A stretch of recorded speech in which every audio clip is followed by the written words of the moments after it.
The stakes really couldn't be higher. Who will become America's next president? Donald Trump and Kamala Harris are going head-to-head for the first time. The world is watching, and it's live here on Channel 4.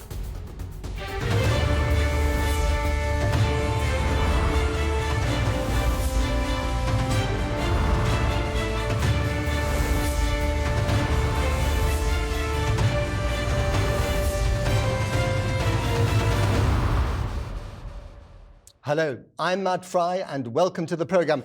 It is 1:30 in the morning here in Britain and 8:30 in the evening in Philadelphia, where Donald Trump and Kamala Harris are getting ready for their first and only confirmed presidential debate. It all happens at the National Constitution Center in the crucial swing state of Pennsylvania, where the stage is set for the two candidates to battle it out. The ABC News presidential debate starts at 2 a.m. our time. That's 9 p.m. prime time on the East Coast of America in just under 30 minutes from now. Why are we here in the middle of the night? Because this gladiatorial contest really matters for America, for Britain, and for the rest of the world. It is the most consequential election in decades, and debates count like rarely before. Just back in June, Joe Biden's disastrous performance in his debate with Trump triggered a political earthquake that ultimately forced the president to quit the race. At one point, Trump, who survived an assassination attempt in July, looked like a shoo-in. But the polls have tightened so much, it really is too close to call now. So what will we see and hear tonight? What tactics will Donald Trump employ against his rival? And what about Kamala Harris? To many Americans, she is still relatively unknown. How will that change tonight? Well, with me to watch the drama unfold and give their verdicts are Kristen Wolfe, Chair of Democrats Abroad UK, and Errol Moore, Coach of Republicans Overseas UK. The significance of this debate is hard to put into words, but we're going to give it a try, aren't we? So, just how important is it? Come on, you first, Kristen. It couldn't be more important. It is all on the line. And, you know... But we always say that, don't we, with these debates? No, I don't. I don't think we do, actually. I don't think that people have ever come to this moment in an election cycle to realize that actually we've got two candidates that are so starkly different, have starkly different visions of what the future could look like and the way about they're going to go about doing building that future. You agree, Errol? I actually agree completely. It's usually, we always say this is the seminal election, but in this case, you have two diametrically opposed foes, completely ideologically different, and the outcome will take the country in two completely separate ways.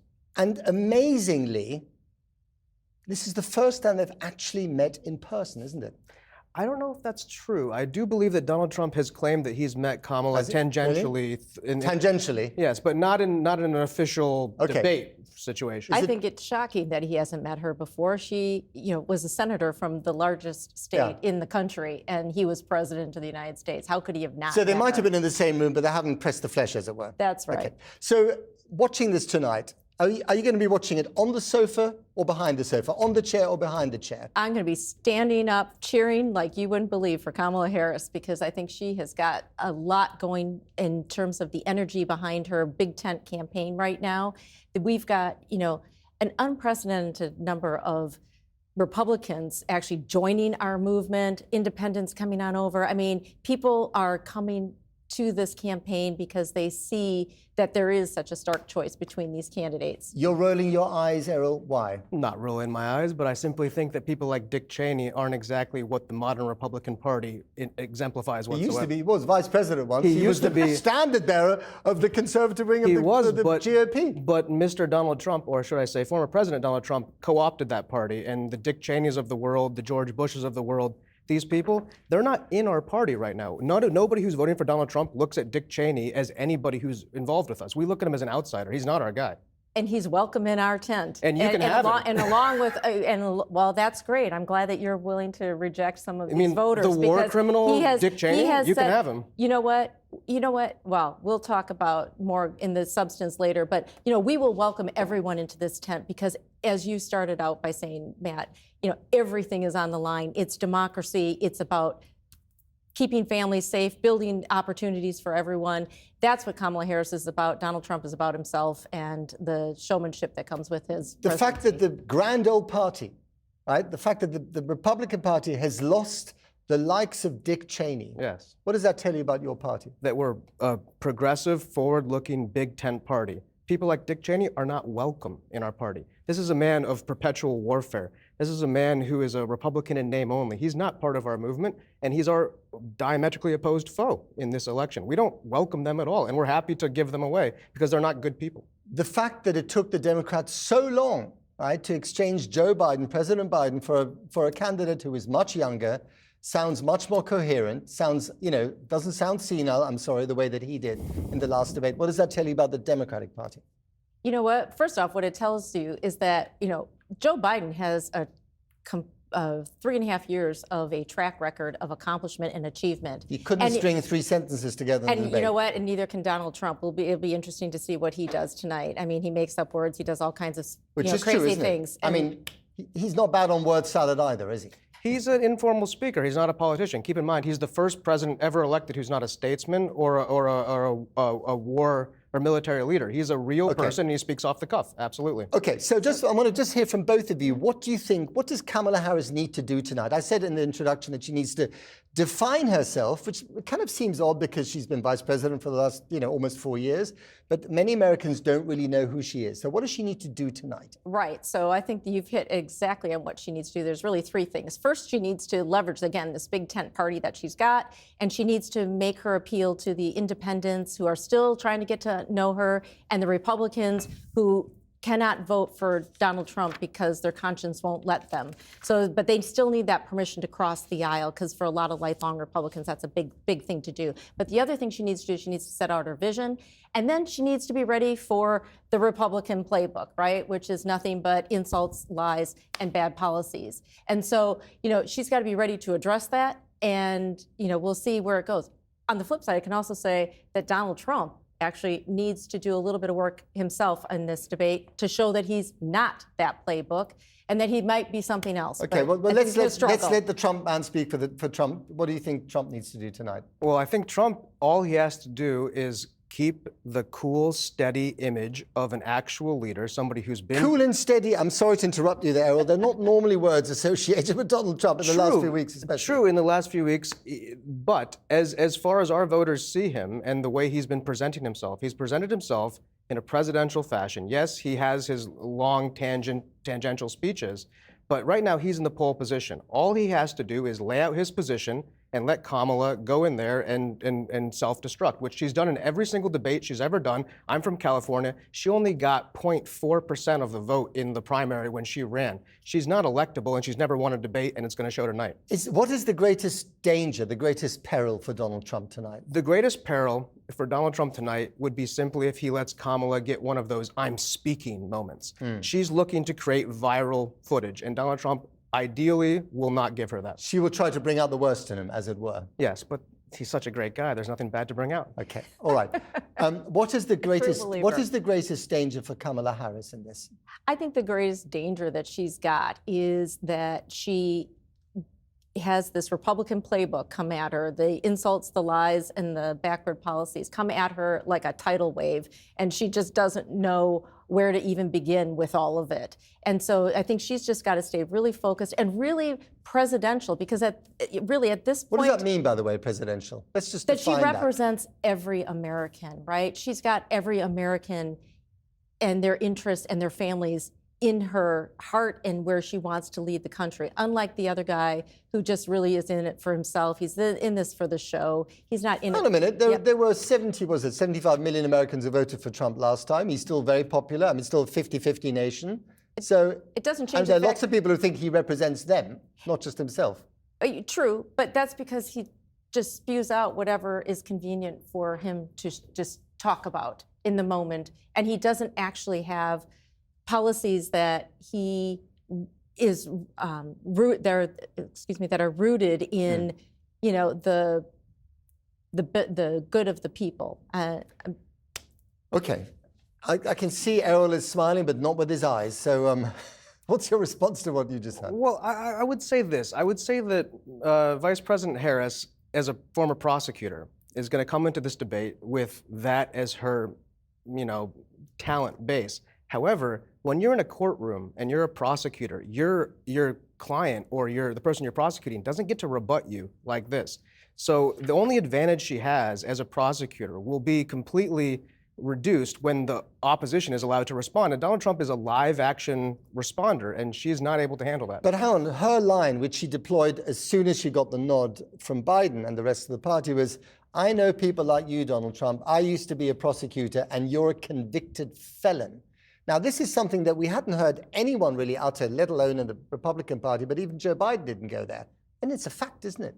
It's a fact. He's a convicted felon. It's a fact that they weaponized the justice system to bring him up on trumped-up charges. He was convicted by a jury. Yeah, a jury in New York City. It's still a jury. Every single real estate person in New York has done exactly what he's done. It was a targeted, a political lawfare, and it's going to come out. And that's why she can't bring it up in the debate, because if she does, she'll be on the hook for that lawfare.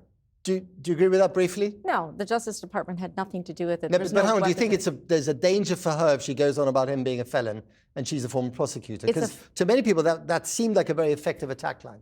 Yeah, I mean, it is an effective attack line because it's true. And, you know, unlike a lot of what he's going to try and do is present himself as, you know, this man of high ideals and high morals, he's not. And she's going to, I hope, call him out on it. Okay. You're obviously sticking around because there's so much more to come. What happens in America on November the 5th obviously has huge consequences back here. That's why we are on air. That's why you are not allowed to go to sleep, why you won't go to sleep. Now, the candidates arrived just a little earlier. Here's Donald Trump, touchdown at Philadelphia Airport just over 90 minutes ago. There he is, looking rather serious. The 45th president bidding to be the 47th in a couple of months' time. There we go. Kamala Harris has used the build-up to this debate to launch a scathing new attack on Donald Trump. She released a new attack advert featuring comments made about him by people who know him best, his own former officials. Listen. In 2016, Donald Trump said he would choose only the best people to work in his White House. Now those people have a warning for America. Trump is not fit to be president again. Here's his vice president. Anyone who puts themselves over the Constitution should never be president of the United States. It should come as no surprise that I will not be endorsing Donald Trump this year. His defense secretary. Do you think Trump can be trusted with the nation's secrets ever again? No. I mean, it's just irresponsible action that places our service members at risk, places our nation's security at risk. His national security advisor. Donald Trump will cause a lot of damage. The only thing he cares about is Donald Trump. Errol, I've got to get your reaction to that. I mean, I've never, ever, in my experience, come across, a former president who has been so rejected, dissed by the people who used to work for him in the cabinet. So Donald Trump has responded to this. When he first came into office, he wasn't experienced in the political arena. And he brought in a lot of people that the old GOP, people like Dick Cheney, who are now supporting Kamala Harris, suggested to him. And he's been open and admitted, I was ignorant, I made the wrong choices, and these weren't people who were part of my vision. And so yes, the people who he originally had in his like say corner have gone against him, but these aren't people who are. But these were experienced public officials. And that's the problem. Condoleezza Rice, Rex Tillerson. I mean, these are people that he brought in. They were the designated adults in the room, and most of them have turned against him, saying this man's character isn't up to the job. He's dangerous. I'm not sure he brought Condoleezza Rice in. He did bring in Rex Tillerson. And in fairness to your point, a lot of people who worked for him were not part of his ideology to begin with. And when they got to know him and they worked with him, they didn't get along. And that's why he had a lot of turnover. He was an inexperienced first-time president. However, these people, again, are not who our voters support. When we see General Milley, when we see Dick Cheney, when we see John Bolton, who's literally a war criminal, come into the situation. He would dispute that, obviously. He would, but he'd be wrong. And the situation is the party that we have, we don't support those people, and we're happy to not have their support.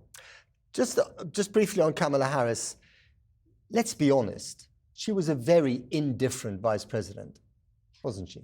I take total exception to that. She actually has done a lot. And let me tell you, I mean, again, as by the way, vice presidents are supposed to be indifferent, aren't they? I mean, the job is to be you're the spare. Well, you are the spare, but she didn't, use that time and just sit around waiting for something to happen when she could had just step into the terrible role. approval ratings. I mean, they were worse than Joe Biden's at his lowest point. But you know what? It doesn't matter what her approval ratings were then or any other time. What matters is what happens at the ballot box, for starters.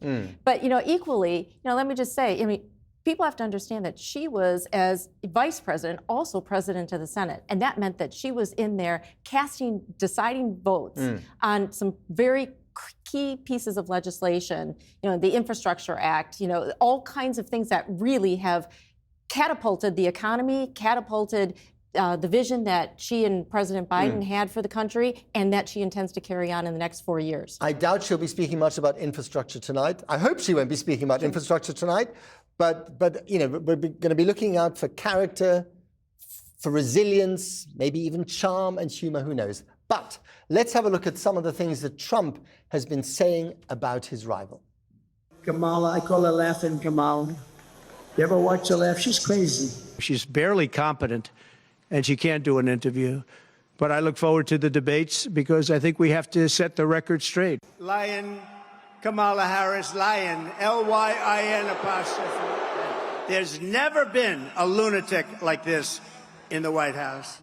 Okay, let's be honest, Errol. That kind of, catcalling, that kind of insult, that's playground stuff. It's not worthy of a public official, let alone someone who wants to be president again. Completely disagree. That is a real American speaking as real Americans speak. We look at Kamala Harris and we look at how she has presented herself, the behavior she has put out there, the cackling laugh, these kind of things. These are things that me and my friends and normal Americans see. And Donald Trump verbalizes that in a way that Someone talked about your sister like that, or your mother, or your aunt, or whoever. If she was running for office, it's fair game. Are you sure? Yes, absolutely. That is how the world works. If you're going to be a candidate, you need to be able to take criticism. Kamala Harris rarely faces criticism. But it's unpresidential, isn't it? That's your opinion. In the way we see it, this is the first time you've had a candidate who's not a statesman originally or a war hero be president. This is the first time you've had a businessman be president, and it's a very different thing and a very different set of metrics. Okay, we're going to get your reaction. Say on the war hero, he dodged the draft. Businessman, he's got a lot of failed businesses, so he wasn't even good at that, and he certainly wasn't good at presidency. Okay. It is completely true. Okay, well, Hannah, we'll unpack that in a minute because Kamala Harris also doesn't hold back. In a different way, but she's got a mouth on her as well. So let's just have a look at some of the things that Harris has been saying about Trump. She referred back to her former career as a prosecutor when attacking him early on in the presidential campaign. Listen to this. I took on perpetrators of all kinds. Predators who abused women, fraudsters who ripped off consumers, cheaters who broke the rules for their own gain. So hear me when I say, I know Donald Trump's type. Okay, so she's not calling him names, but she is calling him out. She is calling him out, and she is going to continue to do that because it is all factual. Unlike the insults that Donald Trump hurls at her. In fact, the man won't even use her correct pronunciation of her name. That is, the man he acts like a 2-year-old, right? He is not presidential, and he's an embarrassment to many Americans. Errol, I understand you've got a different point of view, but you know what? For a lot of people, he is an absolute embarrassment. He speaks like a 2-year-old, and he has no business ever sitting behind the Oval Office desk again, because he's a danger to the world, he's a danger to our democracy. I lived in America for 11 years, and one thing that really struck me about living in DC and traveling around the country is that people, on the whole, were really quite polite to each other, right? Yes. That politeness seems to have gone, and your man Trump is a prime example of that. You can call him the symptom, you can call him the cause, but very well the situation has become a divide in the American people. Donald Trump represents a huge swath of the American constituents, and his bellicose rhetoric, yes, was unusual, but it wasn't as though all politicians had been so lily white and polite. Simply, Donald Trump speaks like a regular American, and they hate that. They call it non-presidential. It's called normal people. But do you think that his ability to mouth off, to drop a few filters, especially the filters of civility and politeness, is that one of his prime appeals the authenticity. Yes. The authenticity of his of his meanness, if you like. It's not only the authenticity, it's the fact that nobody ever had the courage to do it. He's the first person to stand in front of these people. And if you remember in 2016, he said, all of you people are bought and paid for. And you know why? Because I know the people who bought and paid for you. And American voters really resonate with that. But when it came to the ethnicity line about Kamala Harris, surely he went too far with that. So there's two ways to look at it. Yes, to some degree. But if Kamala Harris wants to go out there and pretend to be two ethnicities without defining herself at each time, then he brought it up that you conveniently switch. Doesn't mean that she's not both, but you can't. It was a low blow. Let's just listen to it. Let's remind ourselves. Yes, of course. She was always of Indian heritage, and she was only promoting Indian heritage. I didn't know she was black until a number of years ago when she happened to turn black, and now she wants to be known as black. So I don't know, is she Indian or is she black? I mean, apart from anything else, he's doing that in front of the Association of Black Journalists. I think it was in Chicago. I mean, read the room, Donald Trump. This is the wrong audience in which to bring that up. Quite a bit of courage to go to that audience when Kamala Harris didn't show up, by the way. He will take a debate with anybody, anywhere. And yes, I understand how that might play on a soundbite, but the way he's speaking about it, he's simply saying, if you're going to switch when it conveniences you, then it seems to be a little bit disingenuous. And a lot of voters agree with that. Is Kamala Harris's best tactic tonight to bring out more of that Donald Trump than we just saw on that stage? You know what? Kamala Harris tonight needs to actually try and unite America, right? I'm sorry, I have to disagree with you entirely that we are a divided nation. People are sick and tired of being a divided nation because as a divided nation, it also means that we have divided families. We have people who can't even. But you are a divided nation. Yes. And we have a leader in Kamala Harris. I'm not celebrating that. I'm just saying that's a fact. She is bringing so much optimism back into our discussion and into our family conversations that she presents a completely different, more optimistic, more civil future that, frankly, Donald Trump, he's that same playbook, insults, lies, and backward policies. That's all he's got. And people have had enough of it. And, and I think we've also had enough of people defending the behavior. It's got to stop. But you've been a divided nation for a very long time. I remember, covering the Clinton election, when was it, in 1992? You were very, very divided then. You got more divided, with Monica Lewinsky and Clinton. Then you got more divided with Bush. Division is the nature of America. And when someone promises unity, you get quivery lip, but actually it is the division. Yeah, but you know what? I mean, at the end of the day, look, that's what democracies are. There are different points of view in democracy, and we can have lots of long debates on policy. But when it's down into the sewer of civility, I'm sorry, that's the kind of stuff that needs to All right, let's just talk about the rules quickly. We are getting closer to the start of the debate. So let me tell you about the rules of the game tonight. It's being broadcast in the States by ABC News, and we'll be showing a live and uninterrupted simulcast. That's why it'll look a little bit different. What you'll see is exactly what the viewers in America will see. The debate itself will be 90 minutes long, but during it there will be 2 commercial breaks. ABC's David Muir and Lindsay Davis will be asking the questions. Trump and Harris will be standing behind podiums. There's no live audience, and each candidate will have their microphone silenced when the other one is speaking. No topics or questions have been shared in advance, and candidates will not be allowed to ask questions to each other. Trump and Harris will have 2 minutes to answer questions from the moderators. Then they'll get an extra minute for clarifications.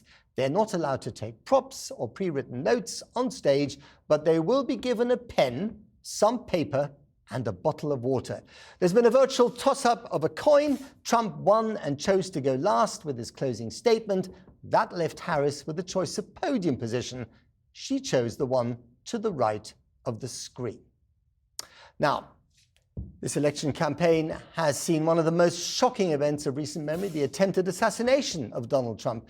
It happened when Trump was holding a campaign rally in Butler, Pennsylvania, around 300 miles from the conference center where the debate is being held tonight. Let's take a look at the extraordinary moment. If you want to really see something that's said, take a look at what happened.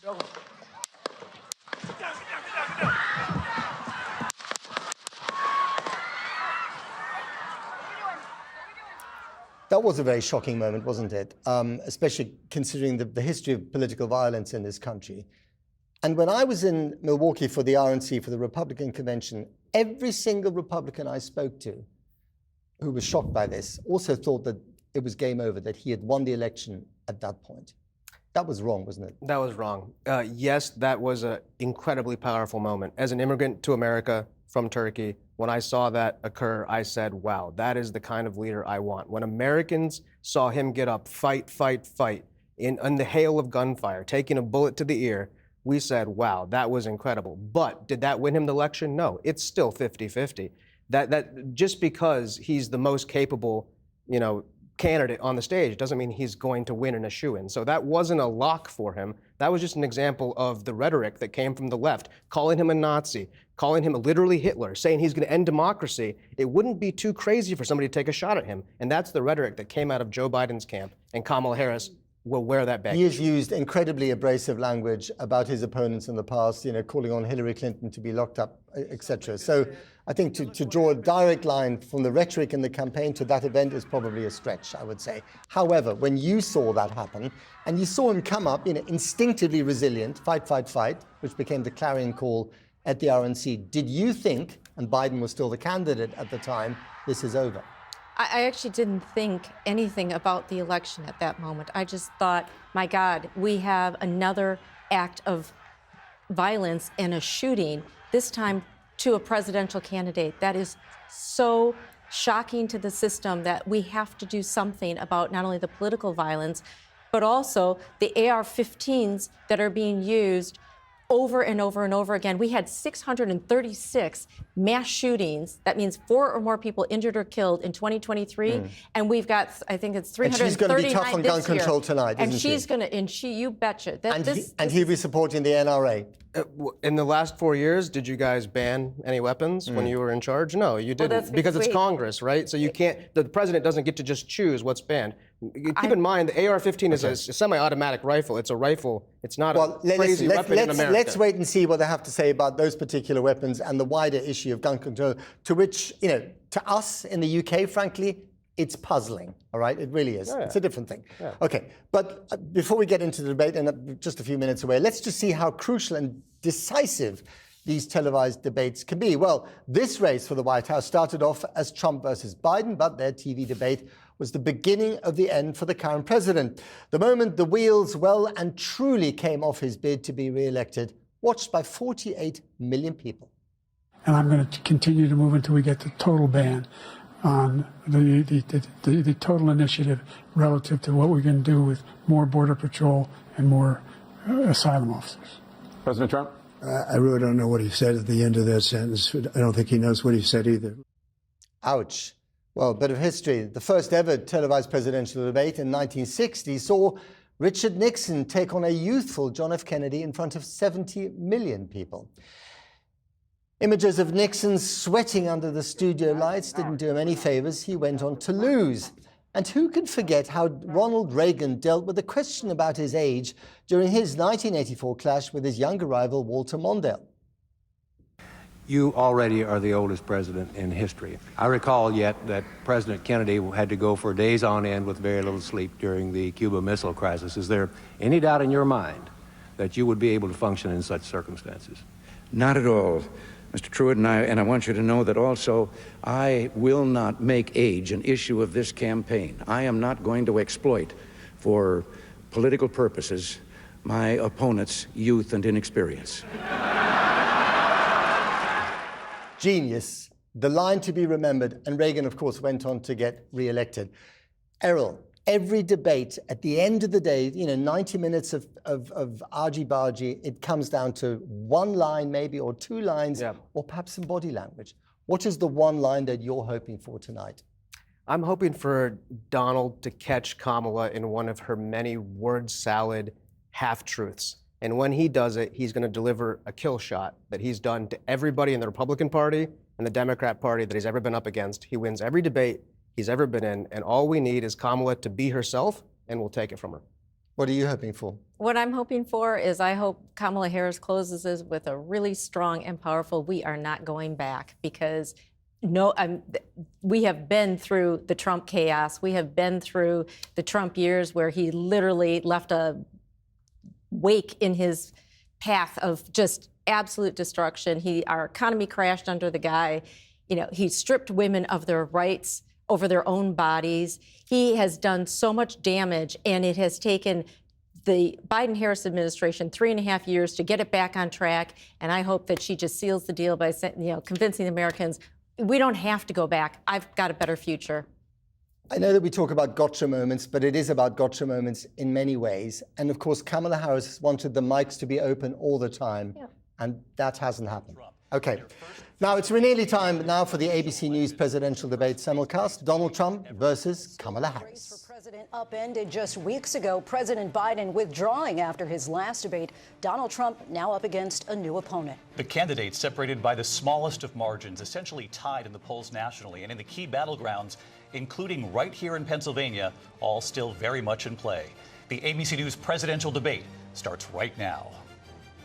This is an ABC News special. The most consequential moment of this campaign, Kamala Harris. Together, we will chart a new way forward. Donald Trump. We will soon be a great nation again. Face to face, historic. The ABC News presidential debate. Here now, David Muir and Lindsay Davis. Good evening, I'm David Muir, and thank you for joining us for tonight's ABC News presidential debate. We want to welcome viewers watching on ABC and around the world tonight. Vice President Kamala Harris and President Donald Trump are just moments away from taking the stage in this unprecedented race for president. And I'm Lindsay Davis. Tonight's meeting could be the most consequential event of their campaigns, with Election Day now less than 2 months away. For Vice President Kamala Harris, this is her first debate since President Biden withdrew from the race on July 21st. Of course, that decision followed his debate against President Donald Trump in June. Since then, this race has taken on an entirely new dynamic. And that brings us to the rules of tonight's debate. 90 minutes with 2 commercial breaks. No topics or questions have been shared with the campaigns. The candidates will have 2 minutes to answer questions, and this is the clock. That's what they'll be seeing. 2 minutes for rebuttals and 1 minute for follow-ups, clarifications, or responses. Their microphones will only be turned on when it's their turn to speak. No pre-written notes allowed. There is no audience here tonight in this hall at the National Constitution Center. This is an intimate setting for 2 candidates who have never met. President Trump won the coin toss. He chose to deliver the final closing statement of the evening. Vice President Harris selected the podium to the right. So let's now welcome the candidates to the stage. Vice President Kamala Harris and President Donald Trump.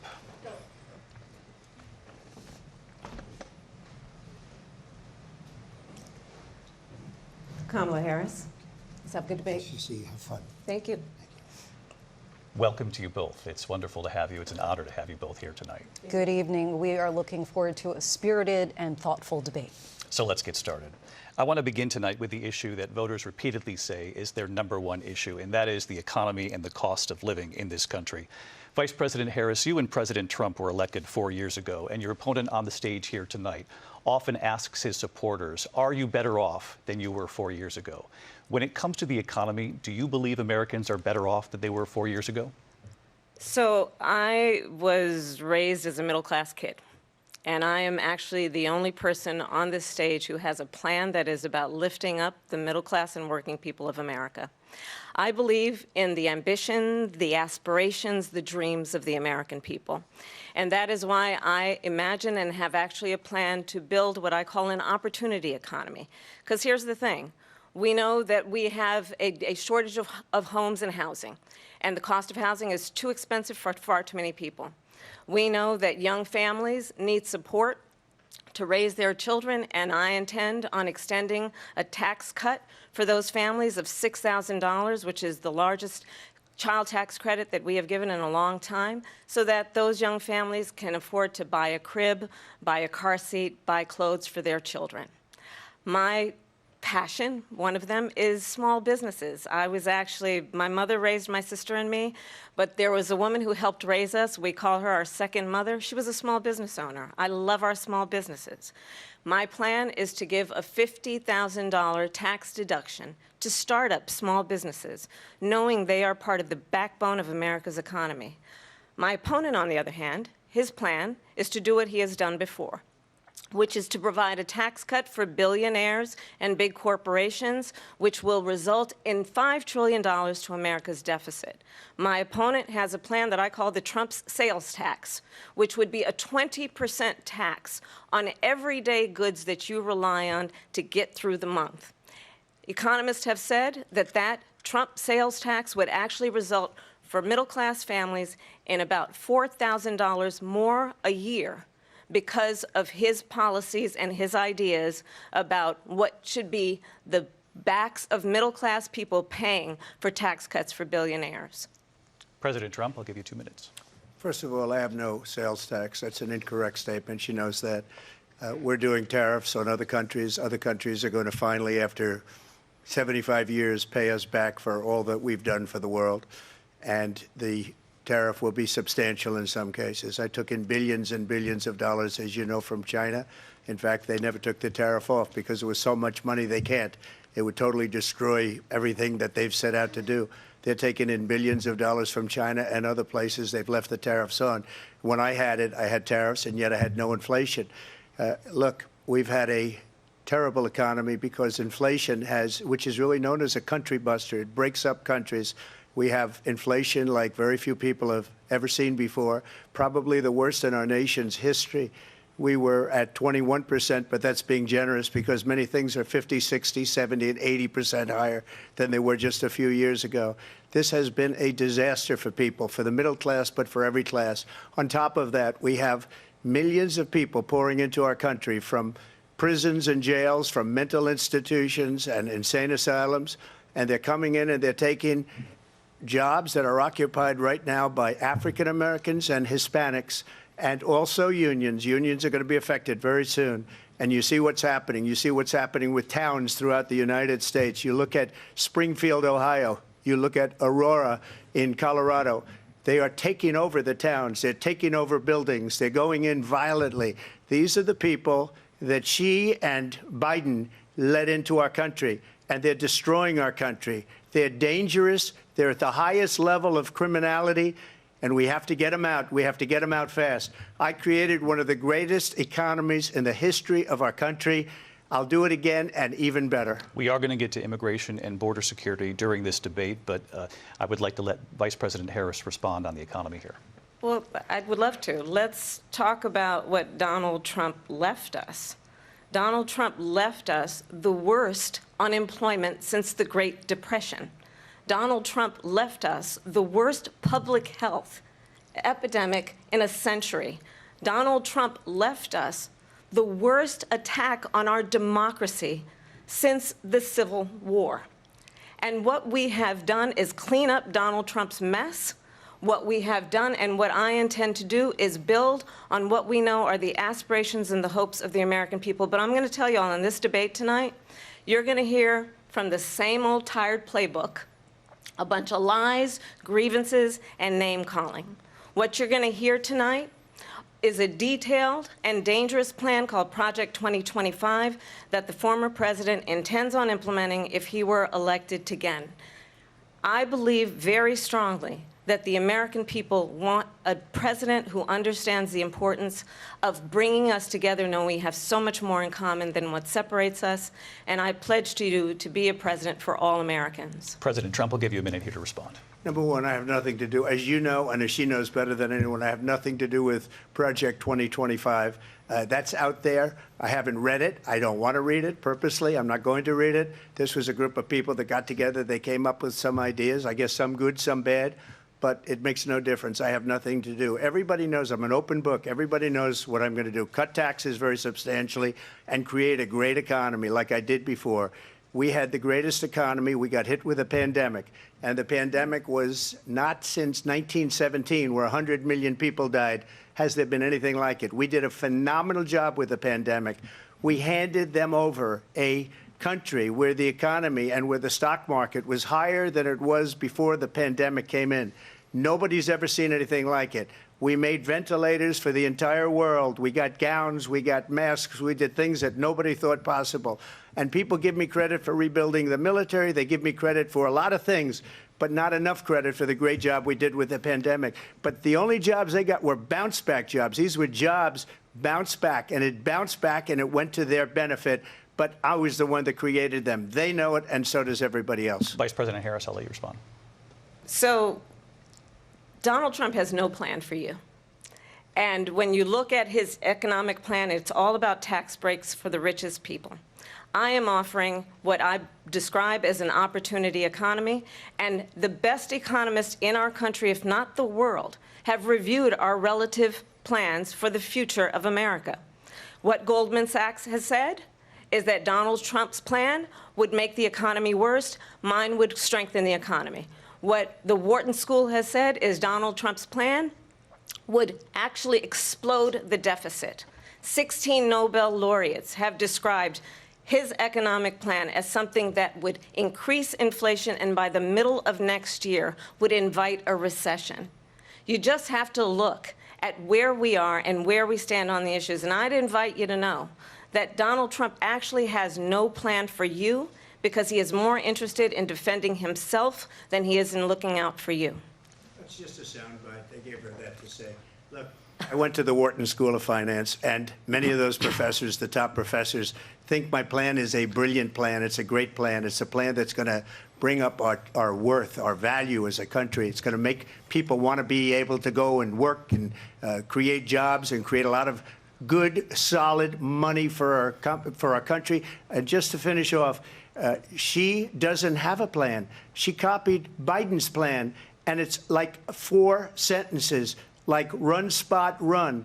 4 sentences that are just, oh, we'll try and lower taxes. She doesn't have a plan. Take a look at her plan. She doesn't have a plan. Mr. President, I do want to drill down on something you both brought up. The Vice President brought up your tariffs. You responded, and let's drill down on this, because your plan is what she calls is essentially a national sales tax. Your proposal calls for tariffs, as you pointed out here, on foreign imports across the board. You recently said that you might double your plan, imposing tariffs up to 20% on goods coming into this country. As you know, many economists say that with tariffs at that level, costs are then passed on to the consumer. Vice President Harris has argued it'll mean higher prices on gas, food, clothing, medication, arguing it costs the typical family nearly $4,000 a year. Do you believe Americans can afford higher prices because of tariffs? They're not going to have higher prices. What's going to have and who's going to have higher prices is China and all of the countries that have been ripping us off for years. I was the only president ever. China was paying us hundreds of billions of dollars, and so were other countries. And, you know, if she doesn't like them, they should have gone out and they should have immediately cut the tariffs. But those tariffs are there 3.5 years now under their administration. We are going to take in billions of dollars, hundreds of billions of dollars. I had no inflation, virtually no inflation. They had the highest inflation perhaps in the history of our country, because I've never seen a worse period of time. People can't go out and buy cereal or bacon or eggs or anything else. The people of our country are absolutely dying with what they've done. They've destroyed the economy. And all you have to do is look at a poll. The polls say 80 and 85 and even 90% that the Trump economy was great, that their economy was terrible. Vice President Harris, I do want to ask for your response, and you heard what the president said there, because the Biden administration did keep a number of the Trump tariffs in place. So how do you respond? Well, let's be clear that the Trump administration resulted in a trade deficit, one of the highest we've ever seen in the history of America. He invited trade wars. You want to talk about his deal with China? What he ended up doing is, under Donald Trump's presidency, he ended up selling American chips to China to help them improve and modernize their military, basically sold us out, when a policy about China should be in making sure the United States of America wins the competition for the 21st century, which means focusing on the details of what that requires, focusing on relationships with our allies, focusing on investing in American-based technology so that we win the race on AI, on quantum computing, focusing on what we need to do to support America's workforce so that we don't end up having, on the short end of the stick, in terms of workers' rights. But what Donald Trump did, let's talk about this, with COVID, is he actually thanked President Xi for what he did during COVID. Look at his tweet. Thank you, President Xi, exclamation point, when we know that she was responsible for lacking and not giving us transparency about the origins of COVID? President Trump, I'll let you respond. First of all, they bought their chips from Taiwan. We hardly make chips anymore because of philosophies like they have and policies like they have. I don't say her because she has no policy. Everything that she believed 3 years ago and 4 years ago is out the window. She's going to my philosophy now. In fact, I was going to send her a MAGA hat. She's gone to my philosophy. But if she ever got elected, she'd change it. And it will be the end of our country. She's a Marxist. Everybody knows she's a Marxist. Her father's a Marxist professor in economics, and he taught her well. But when you look at what she's done to our country, and when you look at these millions and millions of people that are pouring into our country monthly, where it's, I believe, 21 million people, not the 15 that people say, and I think it's a lot higher than the 21. That's bigger than New York State pouring in. And just look at what they're doing to our country. They're criminals. Many of these people coming in are criminals. And that's bad for our economy, too. You know, you mentioned before, we'll talk about immigration later. Well, bad immigration is the worst thing that can happen to our economy. They have, and she has, destroyed our country with policy that's insane. Almost policy that you'd say they have to hate our country. President Trump, thank you. Lindsay? I want to turn to the issue of abortion. President Trump, you've often touted that you were able to kill Roe v. Wade. Last year, you said that you were proud to be the most pro-life president in American history. Then last month, you said that your administration would be great for women and their reproductive rights. In your home state of Florida, you surprised many with regard to your 6-week abortion ban because you initially had said that it was too short. And you said, quote, I'm going to be voting that we need more than 6 weeks. But then the very next day, you reversed course and said you would vote to support the 6-week ban. Vice President Harris says that women shouldn't trust you on the issue of abortion because you've changed your position so many times. Therefore, why should they trust you? Well, the reason I'm doing that vote is because the plan is, as you know, the vote is, they have abortion in the 9th month. They even have, and you can look at the governor of West Virginia, the previous governor of West Virginia, not the current governor, who's doing an excellent job, but the governor before, he said the baby will be born and we will decide what to do with the baby. In other words, we'll execute the baby.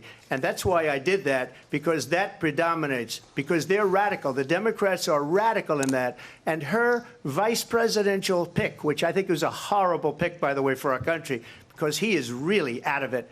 But her vice presidential pick says abortion in the 9th month is absolutely fine. He also says execution after birth. It's execution, no longer abortion, because the baby is born, is okay. And that's not okay with me, hence the vote. But what I did is something for 52 years. They've been trying to get Roe v. Wade into the states. And through the genius and heart and strength of 6 Supreme Court justices, we were able to do that. Now, I believe in the exceptions for rape, incest, and life of the mother. I believe strongly in it. Ronald Reagan did also. 85% of Republicans do. Exceptions. Very important. But we were able to get it, and now states are voting on it. And for the first time, you're going to see, look, this is an issue that's torn our country apart for 52 years.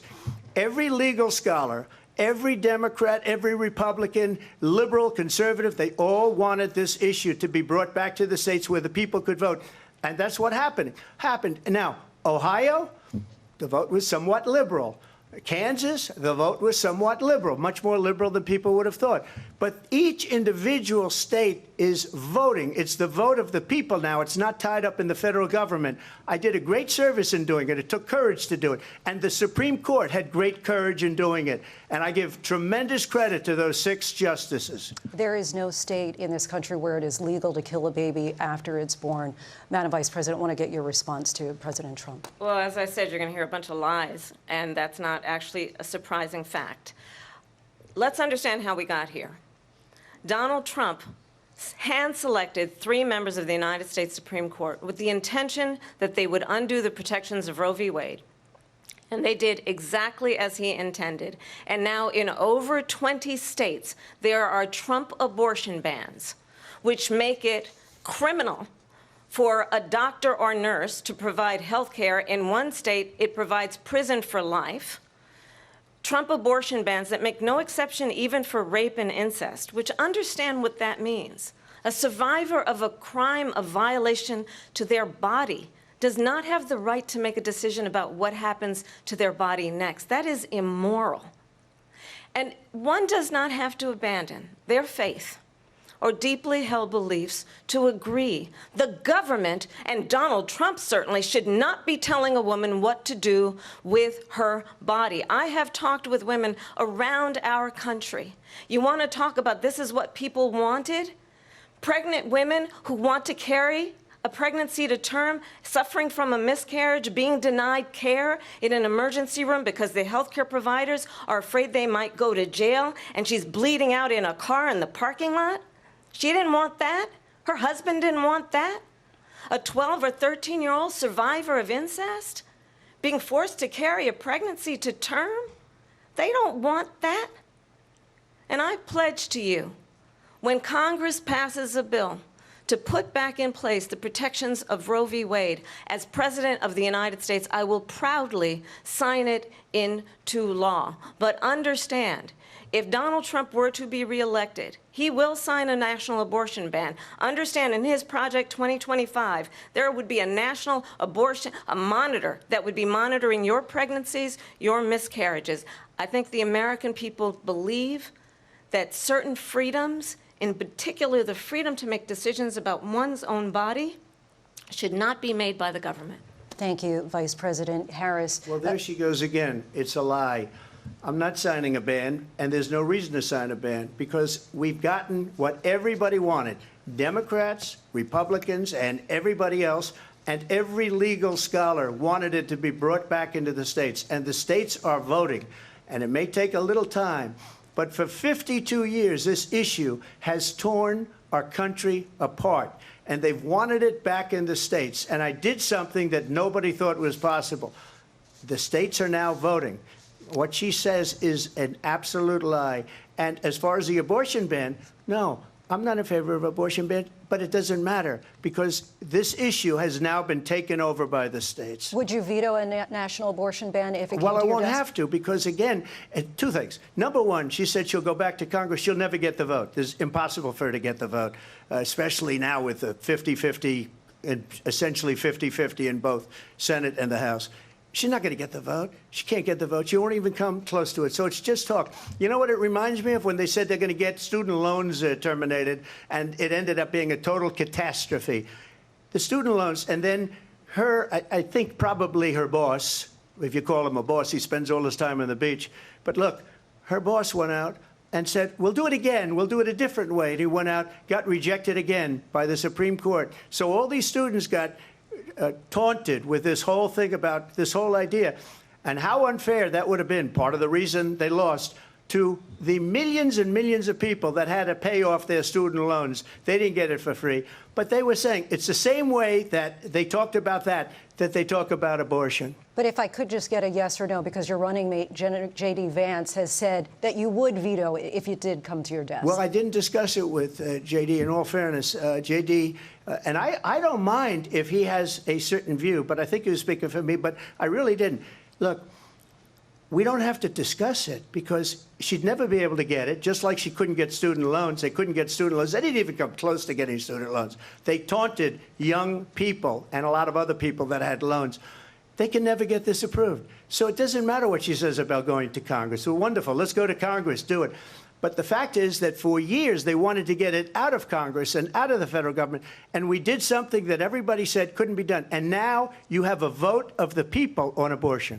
Vice President Harris, I want to give you your time to respond, but I do want to ask, would you support any restrictions on a woman's right to an abortion? I absolutely support reinstating the protections of Roe v. Wade. And as you rightly mentioned, nowhere in America is a woman carrying a pregnancy to term and asking for an abortion. That is not happening. It's insulting to the women of America. And understand what has been happening under Donald Trump's abortion bans. Couples who pray and dream of having a family are being denied IVF treatments. What is happening in our country? Working people, working women who are working 1 or 2 jobs, who can barely afford childcare as it is, have to travel to another state to get on a plane sitting next to strangers to go and get the health care she needs, barely can afford to do it, and what you are putting her through is unconscionable. And the people of America have not, the majority of Americans believe in a woman's right to make decisions about her own body, and that is why in every state where this issue has been on the ballot, in red and blue states both, the people of America have voted for freedom. Vice President Harris, Excuse me, I have to respond. Another lie. It's another lie. I have been a leader on IVF, which is fertilization. The IVF, I have been a leader. In fact, when they got a very negative decision on IVF from the Alabama courts, I saw the people of Alabama and the legislature 2 days later voted it in. I've been a leader on it. They know that, and everybody else knows it. I have been a leader on fertilization, IVF. And the other thing, you should ask, will she allow abortion in the 8th month, 9th month, 7th month? Come on. Okay, would you do that? Why don't you ask her that question? Why don't you answer the question? Would you because veto? Under Roe v. Answer Wade, the question, would you veto? you could do abortions in the 7th month, the 8th month, the 9th That's month, not true. and probably after birth. Just look at the governor, former governor of Virginia. The governor of Virginia said, we put the baby aside, and then we determine what we want to do with the baby. President Trump, thank you. We're going to turn now to immigration and border security. We know it's an issue that's important to Republicans, Democrats, voters across the board in this country. Vice President Harris, you were tasked by President Biden with getting to the root causes of migration from Central America. We know that illegal border crossings reached a record high in the Biden administration. This past June, President Biden imposed tough new asylum restrictions. We know the numbers since then have dropped significantly. But my question to you tonight is, why did the administration wait until 6 months before the election to act? And would you have done anything differently from President Biden on this? So I'm the only person on this stage who has prosecuted transnational criminal organizations for the trafficking of guns, drugs, and human beings. And let me say that the United States Congress, including some of the most conservative members of the United States Senate, came up with a border security bill which I supported. And that bill would have put 1,500 more border agents on the border to help those folks who are working there right now overtime trying to do their job. It would have allowed us to stem the flow of fentanyl coming into the United States. I know there are so many families watching tonight who have been personally affected by the surge of fentanyl in our country. That bill would have put more resources to allow us to prosecute transnational criminal organizations for trafficking in guns, drugs, and human beings. But you know what happened to that bill? Donald Trump got on the phone, called up some folks in Congress, and said, kill the bill. And you know why? Because he'd prefer to run on a problem instead of fixing a problem. And understand, this comes at a time where the people of our country actually need a leader who engages in solutions, who actually addresses the problems at hand. But what we have in the former president is someone who would prefer to run on a problem instead of fixing a problem. And I'll tell you something, he's going to talk about immigration a lot tonight, even when it's not the subject that is being raised. And I'm going to actually do something really unusual, and I'm going to invite you to attend one of Donald Trump's rallies, because it's a really interesting thing to watch. You will see during the course of his rallies, he talks about fictional characters like Hannibal Lecter. He will talk about windmills cause cancer. And what you will also notice is that people start leaving his rallies early out of exhaustion and boredom. And I will tell you, the one thing you will not hear him talk about is you. You will not hear him talk about your needs, your dreams, and your desires. And I'll tell you, I believe you deserve a president who actually puts you first, and I pledge to you that I will. Vice President Harris, thank you. President Trump, on that point, I want to get your response. Well, I would like to respond. Let me just ask, though, why did you try to kill that bill, and successfully so, that would have put thousands of additional agents and officers on the border? First, let me respond as to the Please. rallies. She said people start leaving. People don't go to her rallies. There's no reason to go. And the people that do go, she's bussing them in and paying them to be there, and then showing them in a different light. So she can't talk about that. People don't leave my rallies. We have the biggest rallies, the most incredible rallies in the history of politics. That's because people want to take their country back. Our country is being lost. We're a failing nation. And it happened 3.5 years ago. And what's going on here, you're going to end up in World War III, just to go into another subject. What they have done to our country by allowing these millions and millions of people to come into our country, and look at what's happening to the towns all over the United States. And a lot of towns don't want to talk. It's not going to be Aurora or Springfield. A lot of towns don't want to talk about it because they're so embarrassed by it. In Springfield, they're eating the dogs, the people that came in. They're eating the cats. They're eating the pets of the people that live there. And this is what's happening in our country, and it's a shame. As far as rallies are concerned, as far as the reason they go is they like what I say. They want to bring our country back. They want to make America great again. It's a very simple phrase, make America great again. She's destroying this country, and if she becomes president, this country doesn't have a chance of success. Not only success, we'll end up being Venezuela on steroids. I just want to clarify here. You bring up Springfield, Ohio, and ABC News did reach out to the city manager there. He told us there have been no credible reports of specific claims of pets being harmed, injured, or abused by individuals within the immigrant community. Well, I've seen people on television. Let me just say here, this is the people on television say my dog was taken and used for food. So maybe he said that, and maybe that's a good thing to say for a city manager. I'm not taking this from television. But the people on television saying their dog was eaten by the people that went there.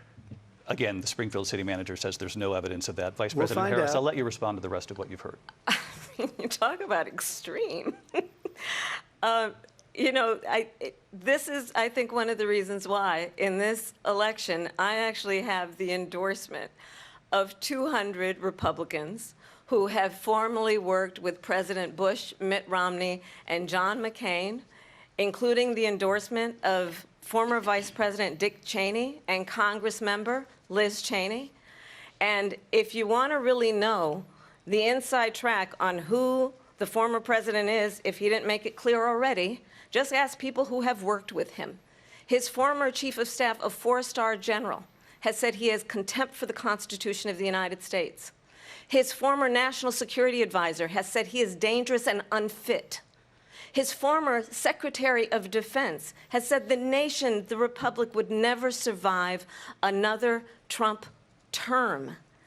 And when we listen to this kind of rhetoric, when the issues that affect the American people are not being addressed, I think the choice is clear in this election. President Trump, I'll give you a quick minute to respond here. Thank you, because when I hear that, see, I'm a different kind of a person. I fired most of those people. Not so graciously. They did bad things or a bad job. I fired them. They never fired one person. They didn't fire anybody having to do with Afghanistan and the Taliban and the 13 people whose were just viciously, and I had the parents and the family. They should have fired all those generals, all those top people, because that was one of the most incompetently handled situations anybody has ever seen. So when somebody does a bad job, I fire him. And you take a guy like Esper. He was no good. I fired him. So he writes a book. Another one writes a book. Because with me, they can write books. With nobody else can they. But they have done such a poor job, and they never fire anybody. Look at the economy. Look at the inflation. They didn't fire any of their economists. They have the same people. That's a good way not to have books written about you. But just to finish, I got more votes than any Republican in history by far. In fact, I got more votes than any president, sitting president, in history by far. Let me continue on immigration. It was what you wanted to talk about earlier, so let's get back to your deportation proposal that the vice president has reacted to as well. President Trump, you call this the largest domestic deportation operation in the history of our country. You say you would use the National Guard. You say if things get out of control, you'd have no problem using the U.S. military. Police, yes. You also said you would use local police. How would you deport 11 million undocumented immigrants? I know you believe that number is much higher. Take us through this. What does this look like? Will authorities be going door to door in this country? Yeah, it is much higher because of them. They allowed criminals, many, many millions of criminals. They allowed terrorists. They allowed common street criminals. They allowed people to come in, drug dealers, to come into our country. And they're now in the United States and told by their countries like Venezuela, don't ever come back or we're going to kill you. Do you know that crime in Venezuela and crime in countries all over the world is way down? You know why? Because they've taken their criminals off the street and they've given them to her to put into our country. And this will be one of the greatest mistakes in history for them to allow, and I think they probably did it because they think they're going to get votes, but it's not worth it because they're destroying the fabric of our country by what they've done. There's never been anything done like this at all. They've destroyed the fabric of our country. Millions of people let in, and all over the world, crime is down all over the world except here. Crime here is up and through the roof. Despite their fraudulent statements that they made, crime in this country is through the roof. And we have a new form of crime. It's called migrant crime. And it's happening at levels that nobody thought possible. President Trump, as you know, the FBI says overall violent crime is actually coming down in this country. But Vice Excuse me, President the Harris, FBI they were defrauding statements. They didn't include the worst cities. They didn't include the cities with the worst crime. It was a fraud, just like their number of 818,000 jobs that they said they created turned out to be a fraud. President Trump, thank you. I'll let you respond, Vice President Harris. Well, I think this is so rich coming from someone who has been prosecuted for national security crimes, economic crimes, election interference, has been found liable for sexual assault, and his next big court appearance is in November at his own criminal sentencing. And let's be clear, where each person stands on the issue of what is important about respect for the rule of law and respect for law enforcement. The former vice president called for defunding federal law enforcement, 45,000 agents, get this, on the day after he was arraigned on 34 felony counts. So let's talk about what is important in this race. It is important that we move forward, that we turn the page on this same old tired rhetoric and address the needs of the American people, address what we need to do about the housing shortage, which I have a plan for, address what we must do to support our small businesses, address bringing down the price of groceries. But frankly, the American people are exhausted with this same old tired playbook. Vice President Harris, thank you. Excuse me. Every one of those cases was started by them against their political opponent. And I'm winning most of them, and I will win the rest on appeal. And you saw that with the decision that came down just recently from the Supreme Court. I'm winning most of them. But those are cases, it's called weaponization. Never happened in this country. They weaponized the Justice Department. Every one of those cases was involved with the DOJ, from Atlanta and Fani Willis to the Attorney General of New York and the DA in New York. Every one of those cases.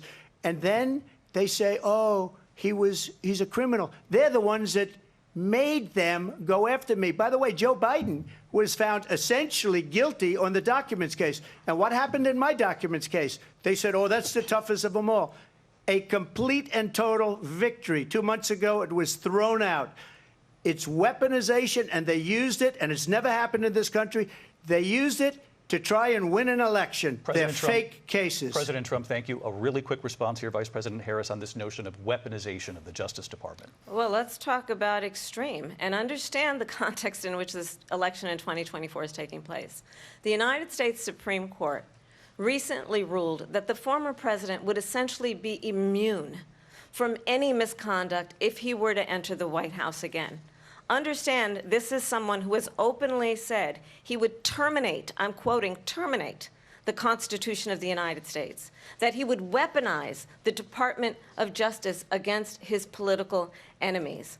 Someone who has openly expressed disdain for members of our military. Understand what it would mean if Donald Trump were back in the White House with no guardrails, because certainly we know now the court won't stop him. We know J.D. Vance is not going to stop him. It's up to the American people Vice President to stop Harris, him. Thank you. Lindsay? Vice President Harris, in your last run for president. This is the one that weaponized, not me. She weaponized. I probably took a bullet to the head because of the things that they say about me. They talk about democracy. I'm a threat to democracy. They're the threat to democracy with a fake Russia investigation that went nowhere. We have a lot to get to. Lindsay? Vice President Harris, in your last run for president, you said you wanted to ban fracking. Now you don't. You wanted mandatory government buyback programs for assault weapons. Now your campaign says you don't. You supported decriminalizing border crossings. Now you're taking a harder line. I know you say that your values have not changed. So then why have so many of your policy positions changed?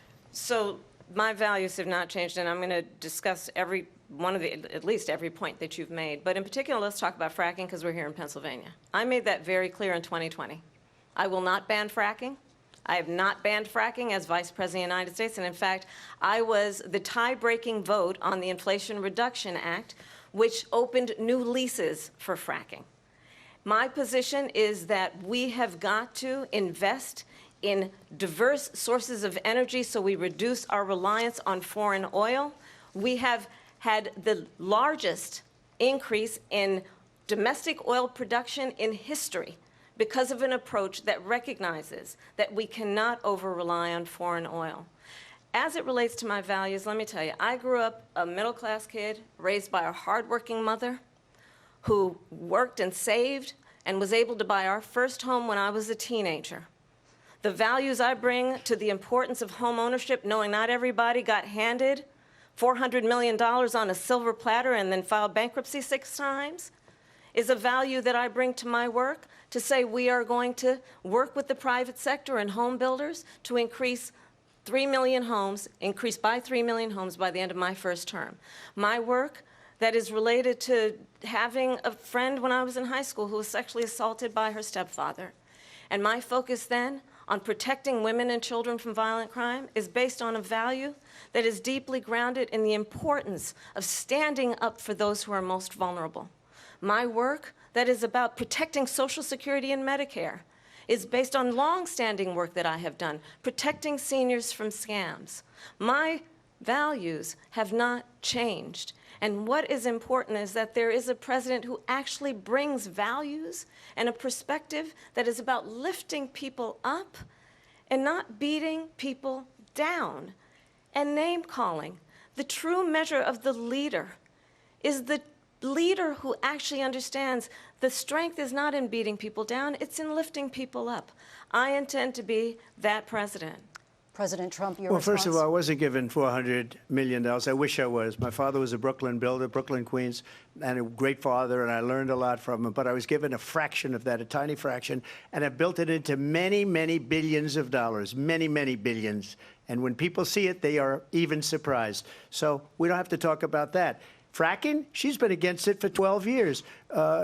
Defund the police, she's been against that forever. She gave all that stuff up very wrongly, very horribly, and everybody's laughing at it, okay? They're all laughing at it. She gave up at least 12 and probably 14 or 15 different policies. Like, she was big on defund the police. In Minnesota, she went out, wait a minute, I'm talking now, if you don't mind, please.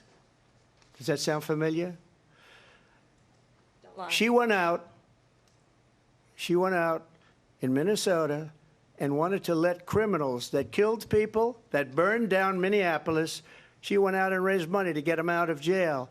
She did things that nobody would ever think of. Now she wants to do transgender operations on illegal aliens that are in prison. This is a radical left liberal that would do this. She wants to confiscate your guns, and she will never allow fracking in Pennsylvania. If she won the election, fracking in Pennsylvania will end on day one. Just to finish one thing, so important in my opinion. So I got the oil business going like nobody has ever done before. When they took over, they got rid of it, started getting rid of it, and the prices were going up the roof. They immediately let these guys go to where they were. I would have been 5 times, 4 times, 5 times higher, because you're talking about 3.5 years ago.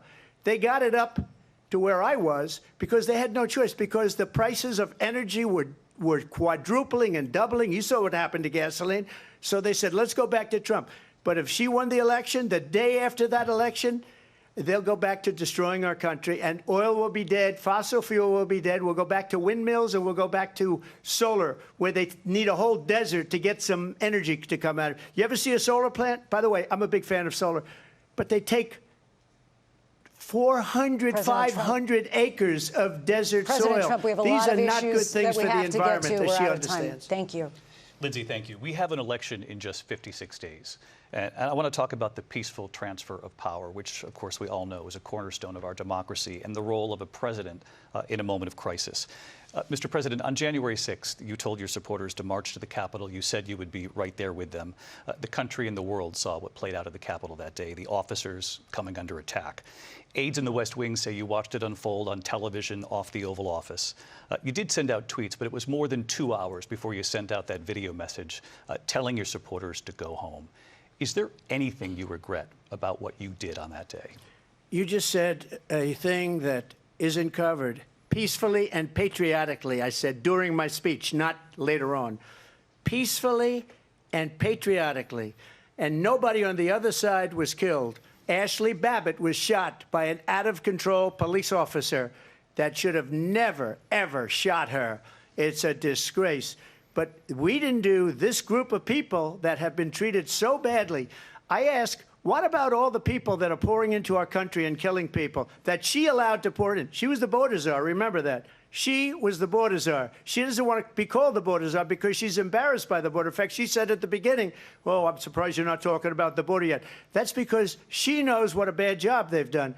What about those people? When are they going to be prosecuted? When are these people from countries all over the world, not just South America, they're coming in from all over the world, David, all over the world, and crime rates are down all over the world because of it. But let me just when ask are those, David, when are those people going to be prosecuted? When are the people that burned down Minneapolis going to be prosecuted? Or in Seattle? They went into Seattle. They took over a big percentage of the city of Seattle.